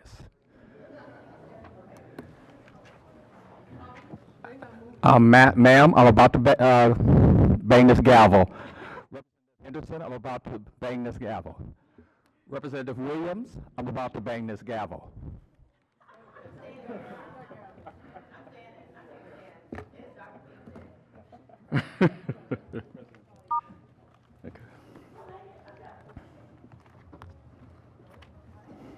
Okay, I gotta find where I'm at.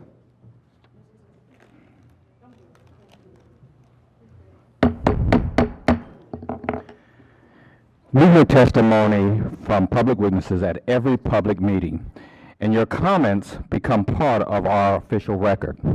If you would like to speak at a future public meeting, please sign up on our website, sboe.dc.gov, or contact our staff by email at sboe@dc.gov, or by phone at 202-741-0888. Sign up closes again 48 hours before the public meeting. We need you to do it before that time. We have 6 public witnesses who have signed up to share this evening. As a reminder, all public witnesses must share a copy of your testimony with our staff at sboe@dc.gov so we can add it to the public record. Each witness will have up to 3 minutes to provide comments. If you are with us in person, please note that you must use one of the microphones at the table, which are already on. If members have questions for public witnesses, they will have up to 3 minutes. Those 3 minutes, again, like with our last panel, include their question and comments and answers from the panelists. Deputy Director, will you call the public witnesses and assist with timing to ensure our witnesses and members stay within their allotted time? Deputy Director? Noah Doherty, Julie Camerata, Hayes Lee, Catrice Turner, Valeria Galt, and Scott Goldstein.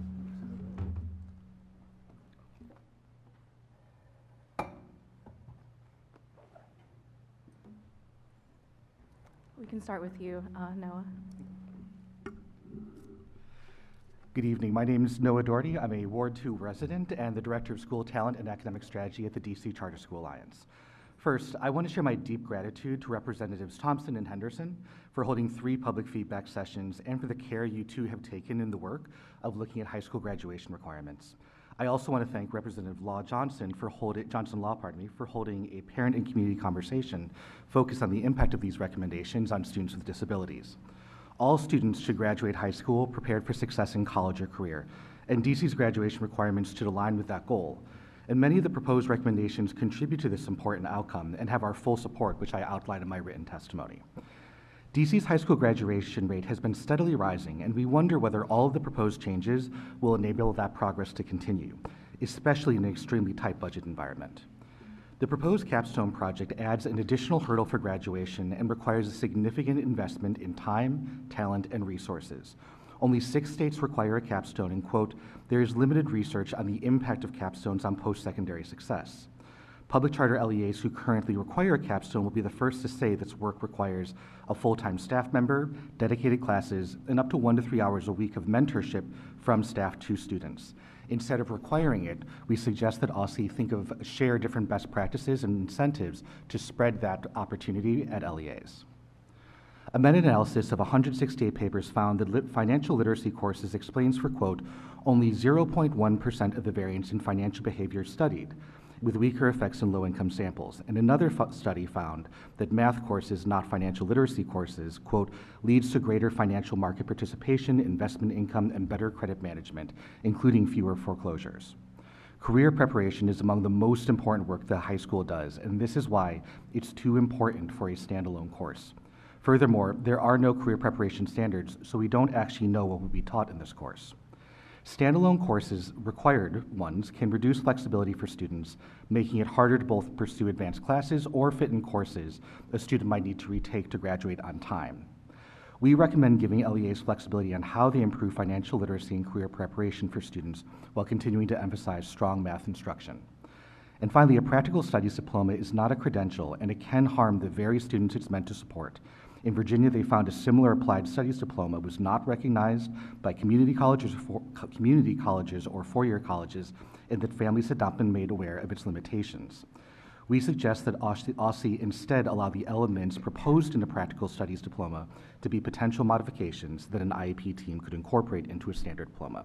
Thanks for the opportunity to share our concerns, and I welcome your questions.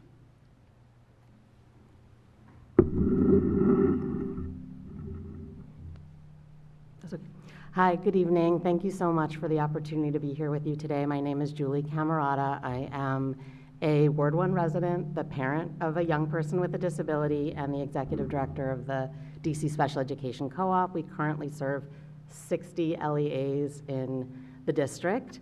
I'm here to talk about the Practical Studies Diploma as well, but I want to just quickly mention a connection that I made while listening to the community schools panel. I think there's a real opportunity to think about MTSS, or multi-tiered systems of support, and the integration of community schools. It's something that is lacking in a lot of schools. We don't have the infrastructure for MTSS the way we need, which results in over-identification of students with disabilities. So I would just encourage the board to think about that connection as you move forward with the community schools work. Back to Practical Studies Diploma, we fully support creating flexible and accessible pathways to graduation. We know that leaving with high school without a standard diploma can create barriers to future employment, training opportunities, and funding for post-secondary education. We strongly oppose the Practical Studies Diploma because, simply put, it is not a standard diploma, and therefore students earning the Practical Studies Diploma will leave high school with extremely limited opportunities.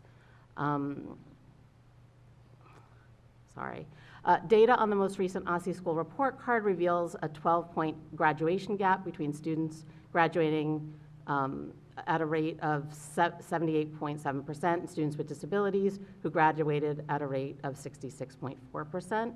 We strongly encourage OSSI to develop a second pathway that would make graduation and a standard diploma accessible to more students with disabilities. We'd like to encourage OSSI to focus on creating a meaningful and rigorous pathway to a standard diploma for the approximately 20% of students with disabilities who are being left behind by the current system. These students do not and should not qualify for a certificate of completion. They also do not and should not qualify for the proposed Practical Studies Diploma. Instead of creating a non-diploma diploma, we encourage OSSI to develop a policy and guidance that supports LEAs in implementing accessible pathways to the standard diploma. Guidance should include specific and meaningful directions, such as what accommodations and modifications can be deployed to support students with disabilities to access core content. I fully believe that this proposal was developed with best intentions. However, it seems that OSSI is trying to create a continuum of exit credentials, and just as we don't want to move a student with disabilities from a gen ed classroom straight into a self-contained classroom, we need a more fully articulated option before getting to that end point. So we would like to see a system that delivers on its commitment to equity, a system that not only creates options for high-achieving students in the form of endorsements, but takes those students who are already at the margins into account. Please reject the proposed Practical Studies Diploma, and please ask OSSI to fast-track designing an additional pathway to a standard diploma. Thank you very much. All right, good evening, members of the board and OSSI representatives. My name is Catrice Turner, and I serve as a citywide board member with PAVE. I'm a Ward 5 resident, mom to 4 boys, and additionally, I serve as the Chief of Family and Community Engagement at Monument Academy. In this role, I work daily with families, students, educators, community partners, and district-wide systems.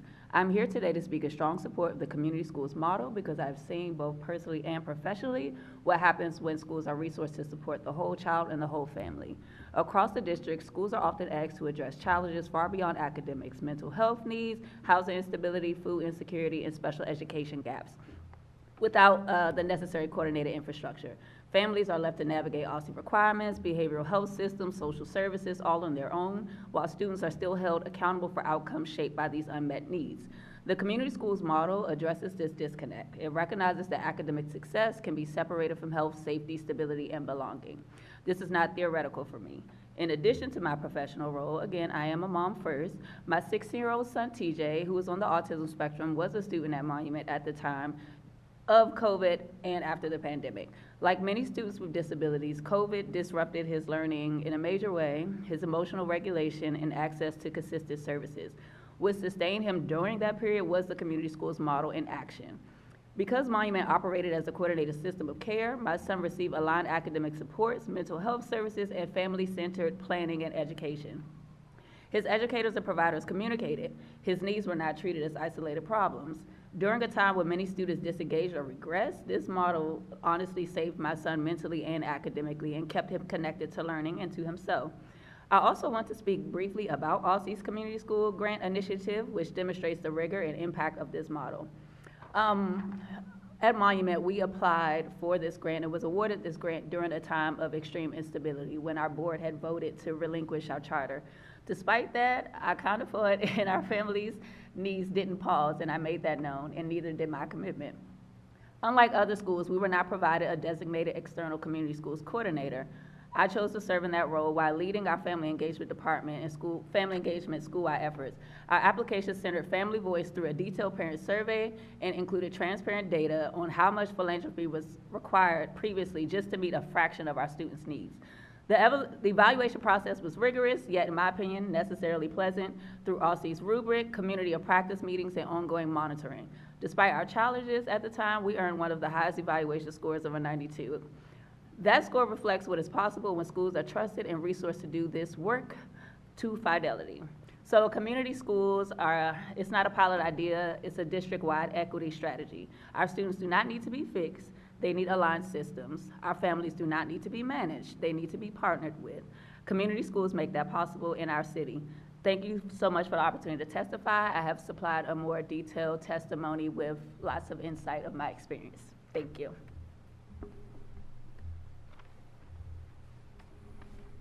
Good evening. If we look back at the ambitious goals of the past decades in education reform across the country, including here in DC, we see gains that, while important, pale in comparison to the urgent ambitions for all students to have the same life opportunities. Part of this is because we haven't done what we need to do in schools: invest in stability, promote student and staff well-being, ensure well-rounded, engaging, and relevant curriculum, pedagogical knowledge, and human-centered leadership. We should do all these things, but the second and larger reason we failed to see gains nearly approach our ambitions is that to do so requires a much more serious approach to solving the deeper inequities in our communities. But there's connective tissue between that need and our schools, and it lies in one of the most powerful solutions we know exists: community schools. You've already heard a lot about what community schools do, so I won't repeat the panel, and we also know we're far behind other places, including Maryland, California, New York, and New Mexico. But where should we go from here? First, given that we have two existing programs, DCPS Connected Schools and Community Schools Incentive Grants through OSSE, with various funding streams, we have to work to bring coherence to these dollars available to community schools coordinators in each school. At present, a CBO like LAYC that supports 4 community schools may have less than $60,000 per school for programming. On the other end, there are 4 DCPS schools that have almost $150,000 available per school for programming because of federal support, grants that are now at risk. But the difference in funding aren't based on need, but simply source.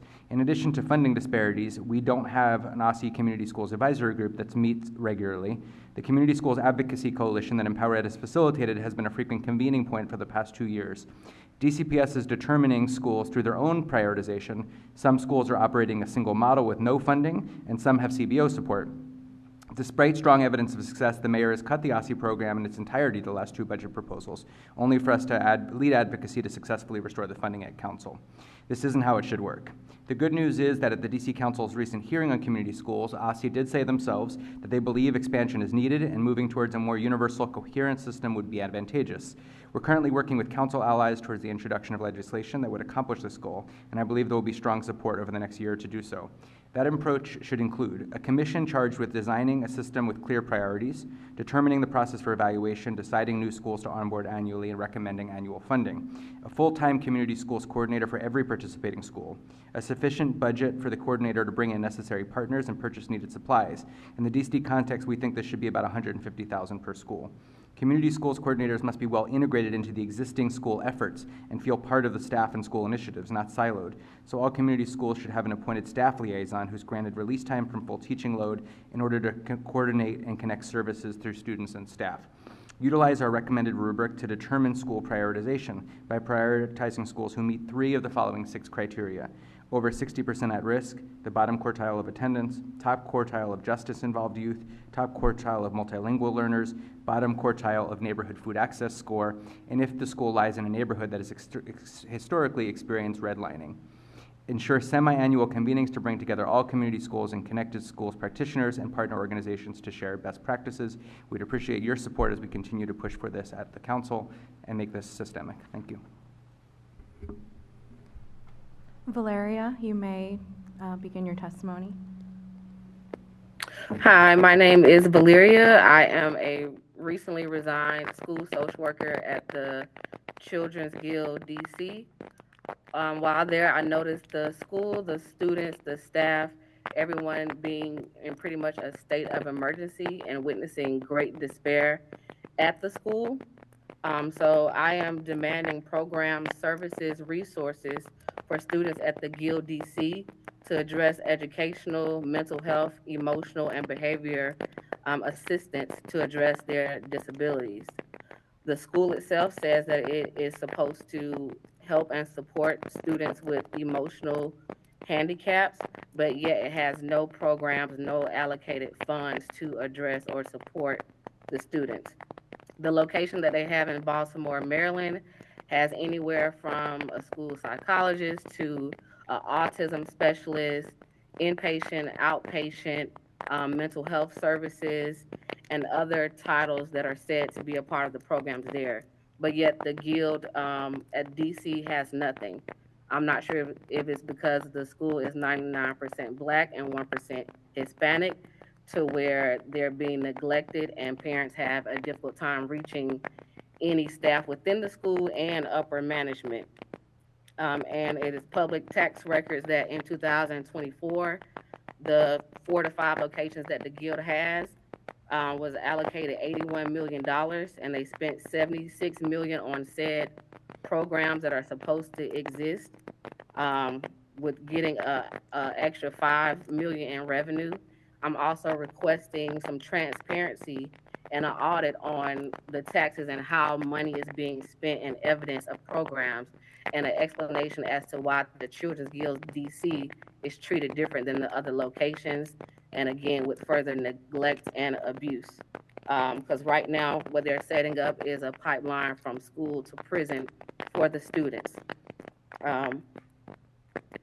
As well, I would like a carefully, a genuine, and adequate plan to address how we can get the students up to par, getting the teachers and other staff the training that they need to be able to do their job and not be in distress, so they can further help the students that are in distress. Because right now what they're experiencing is a chaos and crisis every day, crying out for help and no one there to assist, no one corresponding about the issues, and no one showing any kind of genuine care.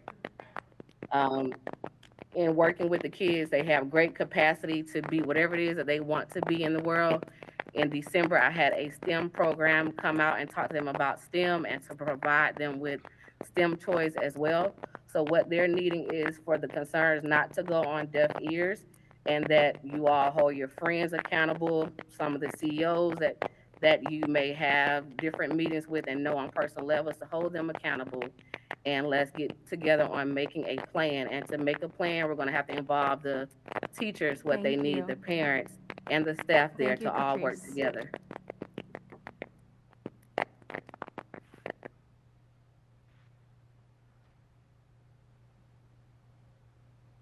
So we will now move to a round of questions from members, starting with Representative Mazumdar.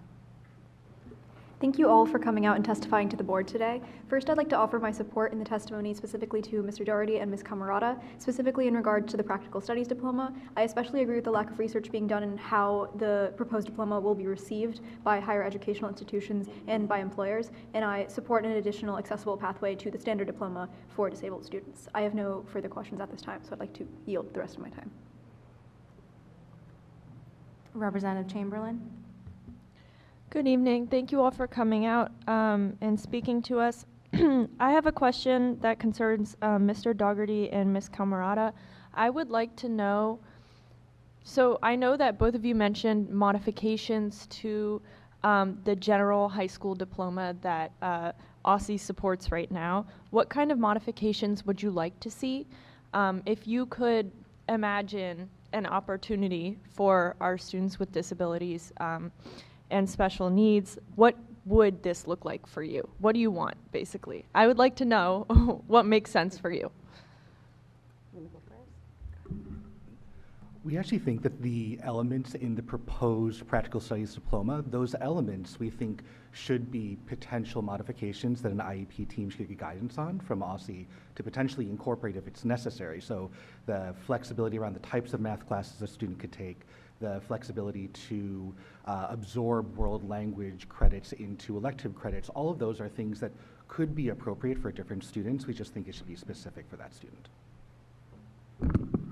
I completely agree with Noah, and I would just add that if you look at our local jurisdictions and what their standard diploma requires, it's more in line, I think, with the proposed practical studies diploma than DC's current diploma as it stands.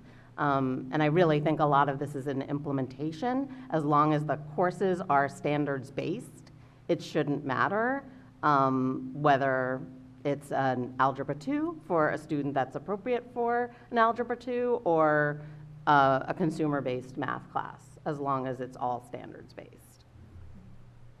Okay, thank you. I'll yield the rest of my time.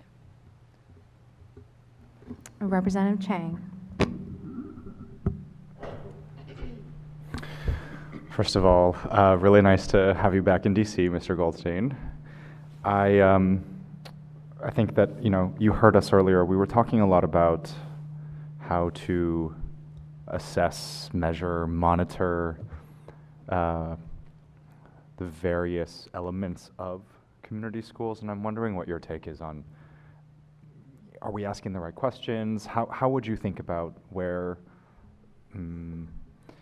it's the responsibility of either program design or implementation to make sure that the quality of the work is done for the at the best possible way for our students? I think, first of all, having a more coherent system instead of the patchwork and selected prioritization we have now is what would get us towards having a common set of metrics by which we evaluate everyone, right? So I think if we were to move in the direction of Maryland, California, some other places where there's a standard framework, these are the goals, this is what we're after, and then schools get evaluated by it. But I would say that the purpose of community schools is to serve the needs of families, right? And not just the student, but the whole family. And so if you're intending to do that, the evaluators are the families, right? I mean, ultimately, they should be evaluating whether, these are the needs we have, right, from our school, and are these needs being met? And so there should be a backwards mapping from what families are expressing they need out of a school holistically to, are those programs matching it? Not just like, as you said, are we hiring 50 partners and they're barely showing up in the school, but are they matched with the things our school has put in our school goals because families are saying that's what we need, because it's supposed to be differentiated in that way. So I think that's where we have to try to move. Thank you. Representative Colson. Thank you, everyone. I really appreciated that feedback, your last response. I don't have any questions, so I yield my time. Thank you. Representative Henderson. Mr. Doherty, thank you for your participation in our engagement sessions. I appreciate the specific feedback. I have a question, just kind of thinking out loud about the capstone project, and if that were an option rather than a requirement, what you would think about offering the authority to, and I saw your asterisk on the endorsements, but allowing schools to offer an endorsement for a capstone completion.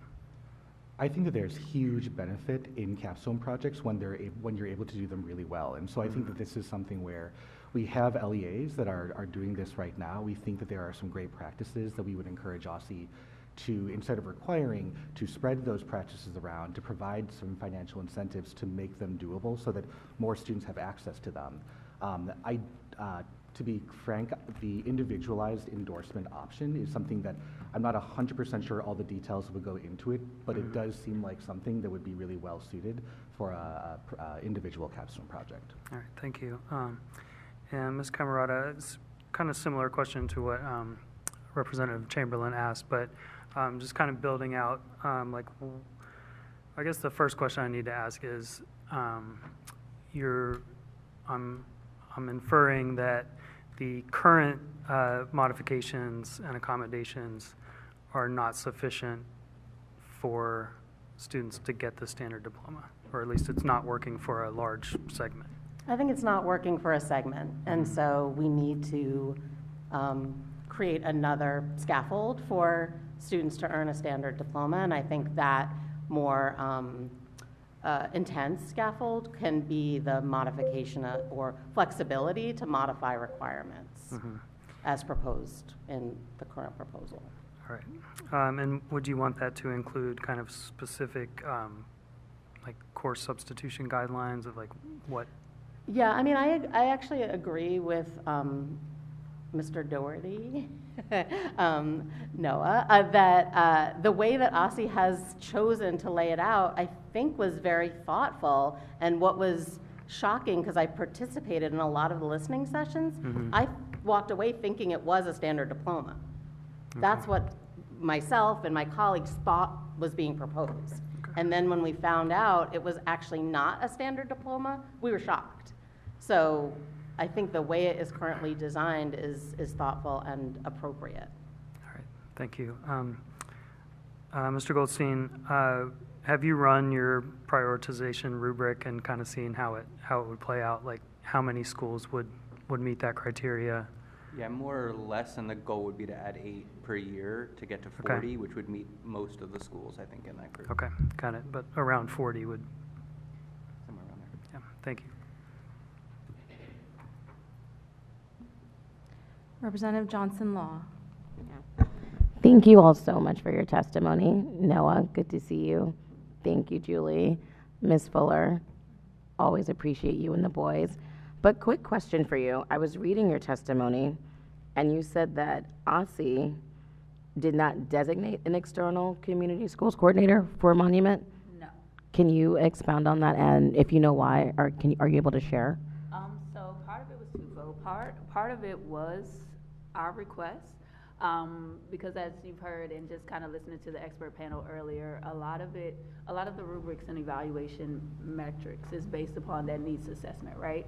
And given where we were in 2019 with the whole board situation, honestly, our founder just kind of felt like who better to assess the needs than someone who has been growing and living with our population. Someone external, we are in a position where we need to be on the ground, boots running. And so to bring in someone external would take up an allotment of time that we just did not have at the moment. Also, there were some financial implications with that because the grant, part of the grant can supplant that coordinator salary. So in that predicament, it was able to supplant my salary instead of 2 now, so that we can allocate more funds to the things that we wanted to do. Got it. That makes sense. Okay. I just wanted a little more clarity. Thank you. And then is it Valeria? Did I say it right?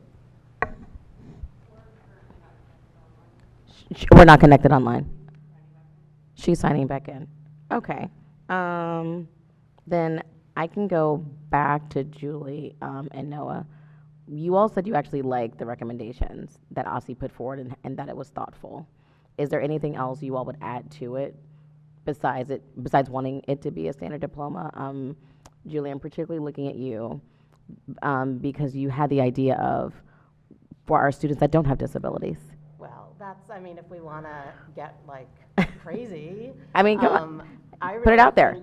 Yeah, I mean, honestly, I think there are lots of students that could benefit from a different pathway to a diploma. And I do kind of worry about creating a siloed, separate system for kids with disabilities because we know that is never truly equal and segregation. Yeah, that. Got it. Okay. And Noah, go ahead. The only thing I would add is that I think it's really important that there be a lot of clarity from OSSI around the modifications that are available in the situation and when they're appropriate, because I think we've, even right now, found that LEAs have a wider range of impressions of when they can use certain modifications for graduation specifically. So clarity, I think, will be very helpful as well. Thank you. And Mr. Goldstein, it's always good to see you and happy you're back from Mexico. I get your emails, so thank you for the updates. And sometimes I get upset that you're having fun and we're here with orange people in DC. I yield the rest of my time. I think I'm over. Okay, bye. Thank you. I believe we are still, I don't think we are connected back to the Zoom yet, so I'm going to call on Representative Williams and then come back to Representative Thompson. All right, cool. Thank you all for your testimony. Couple questions. So, like, I think, Ms. Doherty, start with you. I like the idea around the incentives, not the requirement for the capstone. In my previous school, I taught the capstone course for 4 years, and then I advised on it for like 8 total. So, like, I'm very familiar, and I do think it has like a lot of benefit. I'm curious what your you said, like, you know, there's a lot of variety and nuance. What is your biggest concern about like implementation or like about not requiring it? For the capstone project? Yeah. The biggest concern we think is that it's just a huge commitment of time, talent, and resources. And without funding that goes along with it for people to teach the class, for people to coordinate it, for stipends for staff members to mentor teachers, it becomes this very large unfunded mandate. Yeah, I agree. I also think it's something to flag for OSSI and for the committee that it requires changing students' attitudes, you know, especially with doing this and changing a culture shift at the end of senior year. Like, you know, at Capital City, it was something that students have a lot of siblings in the school, so they knew it was coming, and you know, something that they knew going into 9th grade. But then, like, if we're rolling this out in 2 years and you're a 10th grader and then you have to be like the first class to do it and it's high stakes, like there's a learning curve there. And then for you or Ms. Camarada, so then is your advocacy, I like the modifications and idea around just like really focusing individually on, am I hearing you correctly, to kind of abandon the practical studies diploma and only offer like a standards diploma, but then allow autonomy and flexibility for schools to adapt it as they see fit? I think at this time, yes, that's where we are. That's Okay. where I would recommend focusing. And then I'm curious, I loved the connection around kind of like MTSS and community schools. And I was trying to think about like how that would look in terms of like staffing or just like different tiers and stuff. I know it was just an initial connection, but I'm curious like where your thoughts went with how those two things could be combined and we don't have to like, you know, add on a totally new thing, but we can build on what schools are already doing. That's what I think is like exciting about this, and it's a way to maybe fund and support something that schools have to do and could use more dedicated resources to make happen. Yeah, I think that's too. And I mean, I've been through half a dozen MTSS trainings over the years, and I think that like each time my understanding deepens on it, and it's something that, you know, if teachers or a point person or a coordinator know how to use those resources and respond to student needs, then it becomes more efficient and it doesn't become something just extra that's like on the plate.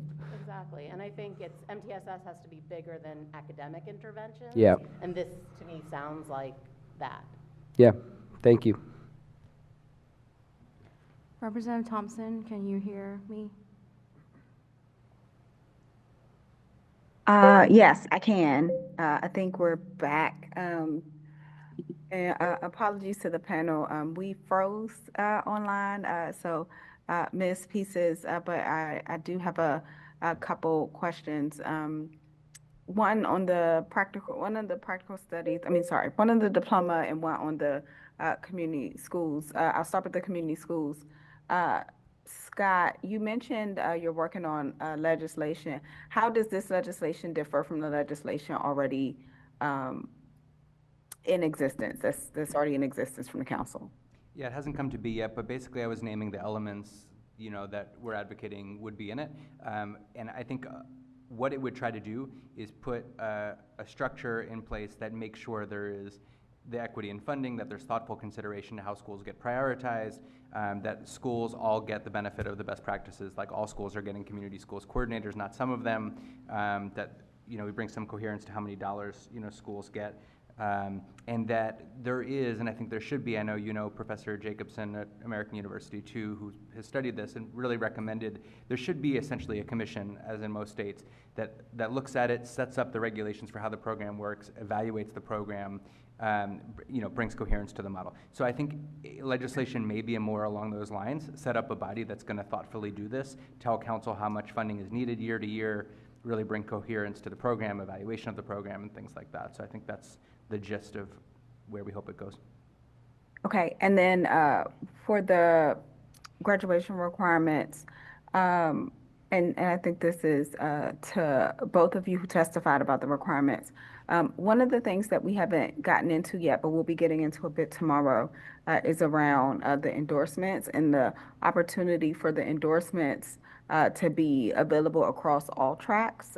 With the OSSI proposal currently, it does allow for endorsements to be part of the Practical Studies Diploma. I heard you on the testimony around why not the Practical Studies Diploma, but I would like to hear just more about if you see that as a good opportunity available to all students, or just your thoughts around flexibility along those pathways in general.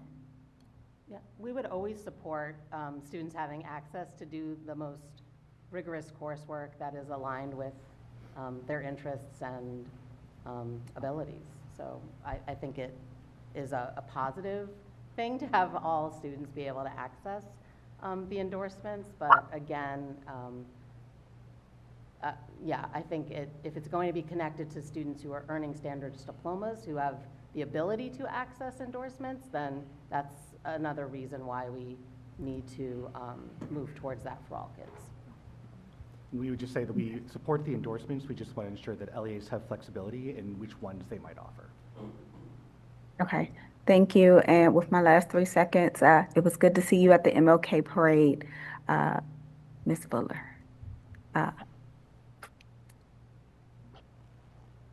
Representative Best. Hey, so Julie, it's always a pleasure seeing you. You were a guiding light when I was a special ed coordinator. And so I deeply appreciate your work that you do, as well as your perspectives on the practical diploma. As far as community schools go,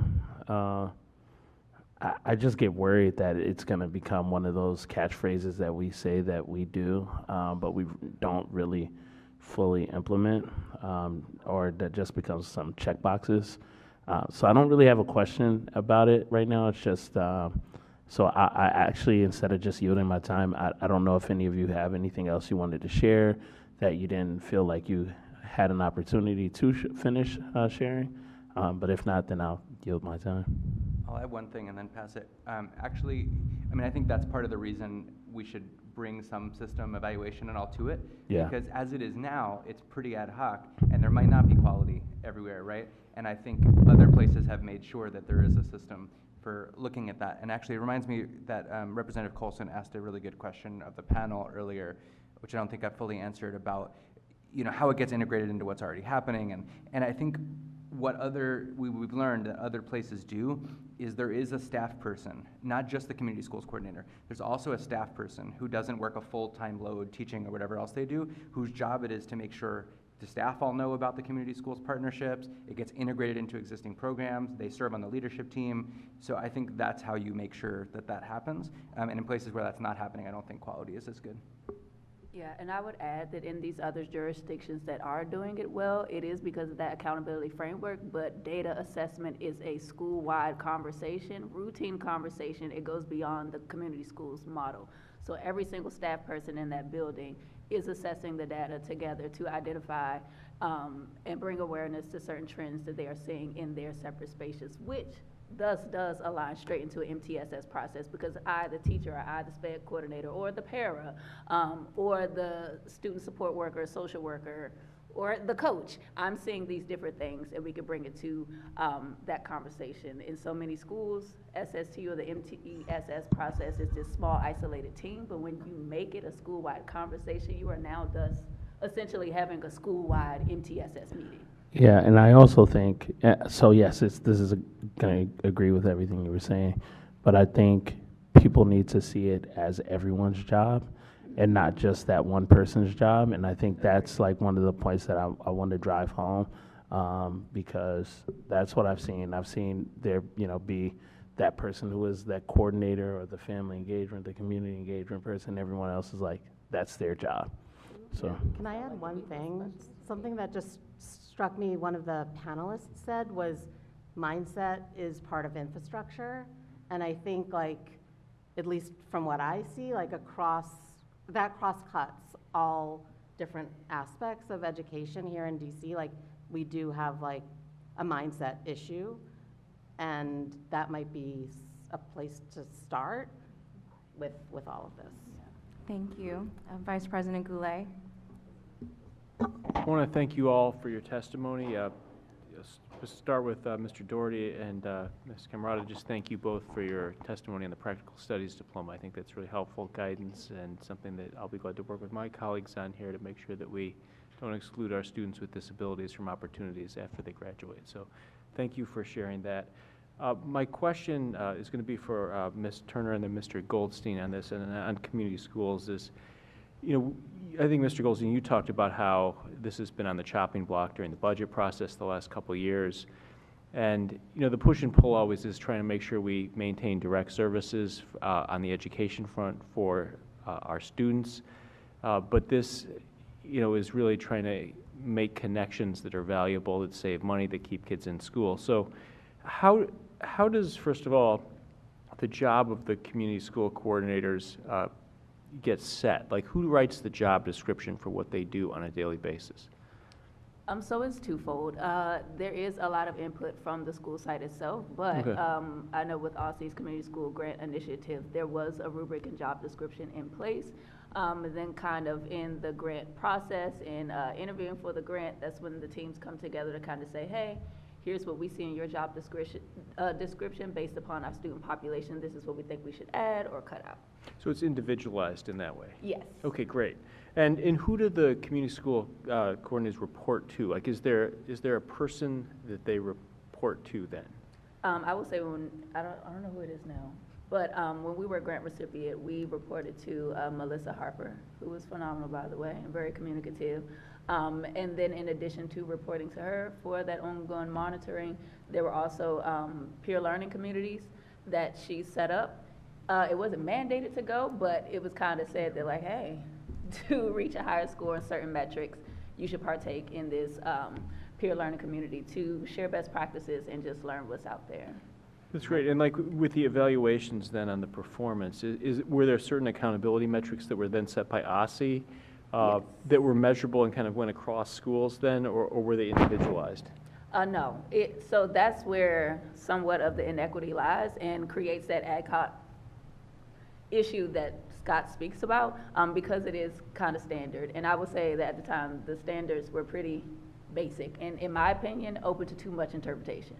So if I feel that if it was more intricate details in those metrics that all schools had to adhere to, or even something I've been researching, like if the grant took somewhat of an Aspire model, as in like the PCSB Aspire model asks the school to set up 2 goals personally and they talk about how they meet them. I think that if schools had the opportunity to put specific goals for them within that framework, then there's more equity, there's more continuity, and I think that it would be easier to assess and monitor, in my opinion.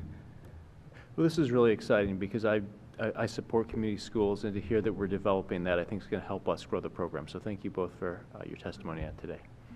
President Patterson. Thank you so much. I'm just going to go down the line and thank first you, Mr. Doherty. I appreciate just you turning out for meetings. Remember, I got to see you at the MLK Library and you just being so intentional and focused on this, and I appreciate your continued focus on this. Keep us right so that we're making sure that when we do come to a vote, we have the things that need to be in that graduation requirements, okay? So stay with us, okay? Julie, thank you. I really liked your, we can't have a non-diploma diploma. That kind of sticks with me, okay? And we want to make sure that that does not happen, okay? Ms. Turner, you know I always love seeing you. I love the purple as well. I know you're always out there advocating, so thank you for your testimony as well. Mr. Goldstein, thank you again. I just want to note that in our budget priorities, we talked about community schools, and we put in there, and there was a lot of things that came out of some of the meetings that I've attended, everything. So I want to thank you for that and that guidance and how we're looking at that and how we can expand it, but also just being that person that just really focuses in and will not let it go until we get it right. So thank you so much.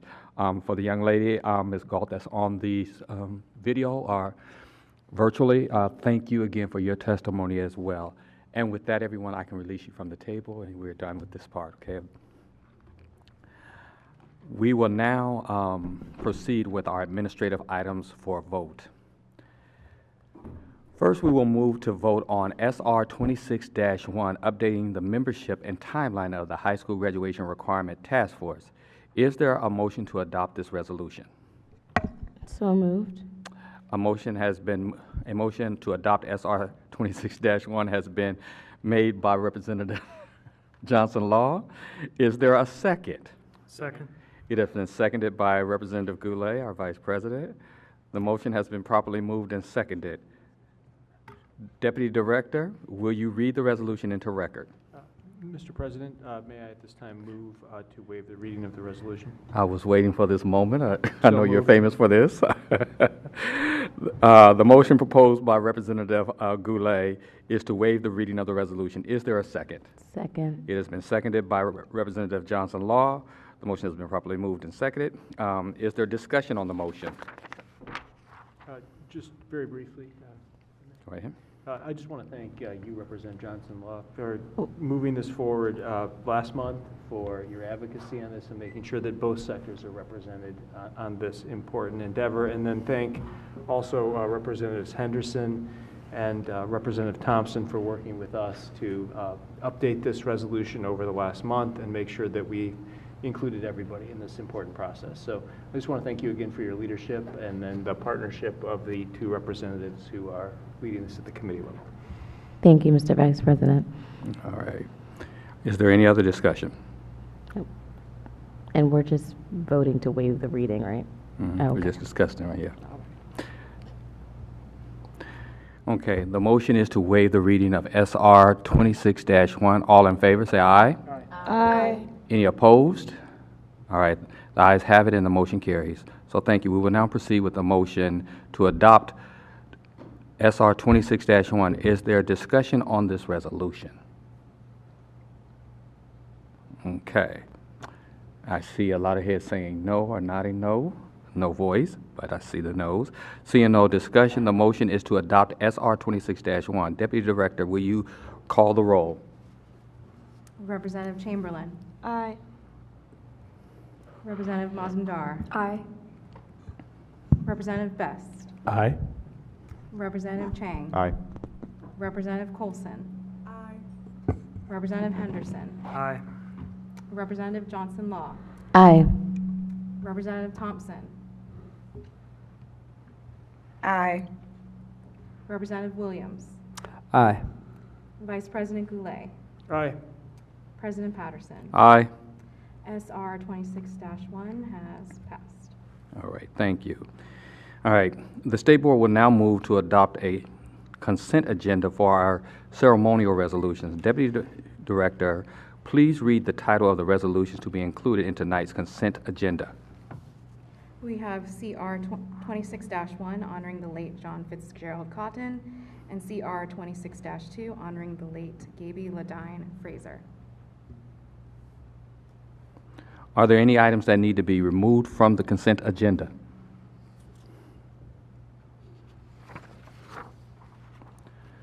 I will now entertain a motion to approve.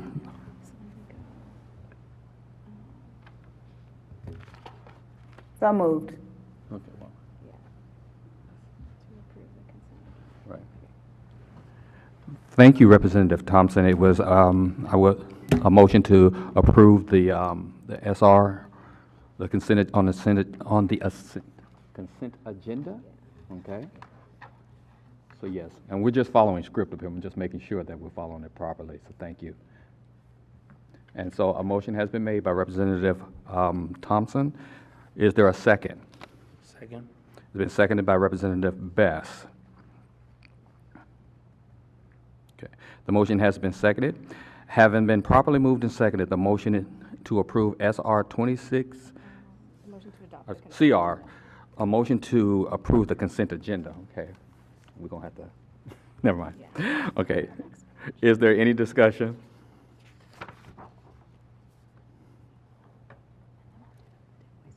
Okay. It's the first one. Okay. All right. Just making sure. So we just vote. Yeah. Okay. Nobody removed. Okay. Nobody removed anything from the consent agenda. So thank you for not removing anything from the consent agenda. All in favor, say aye. Aye. Any opposed? The ayes have it, and the motion carries.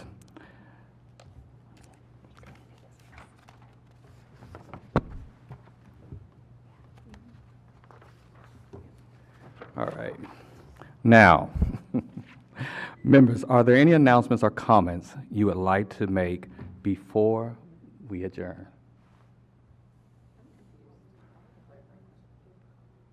Okay.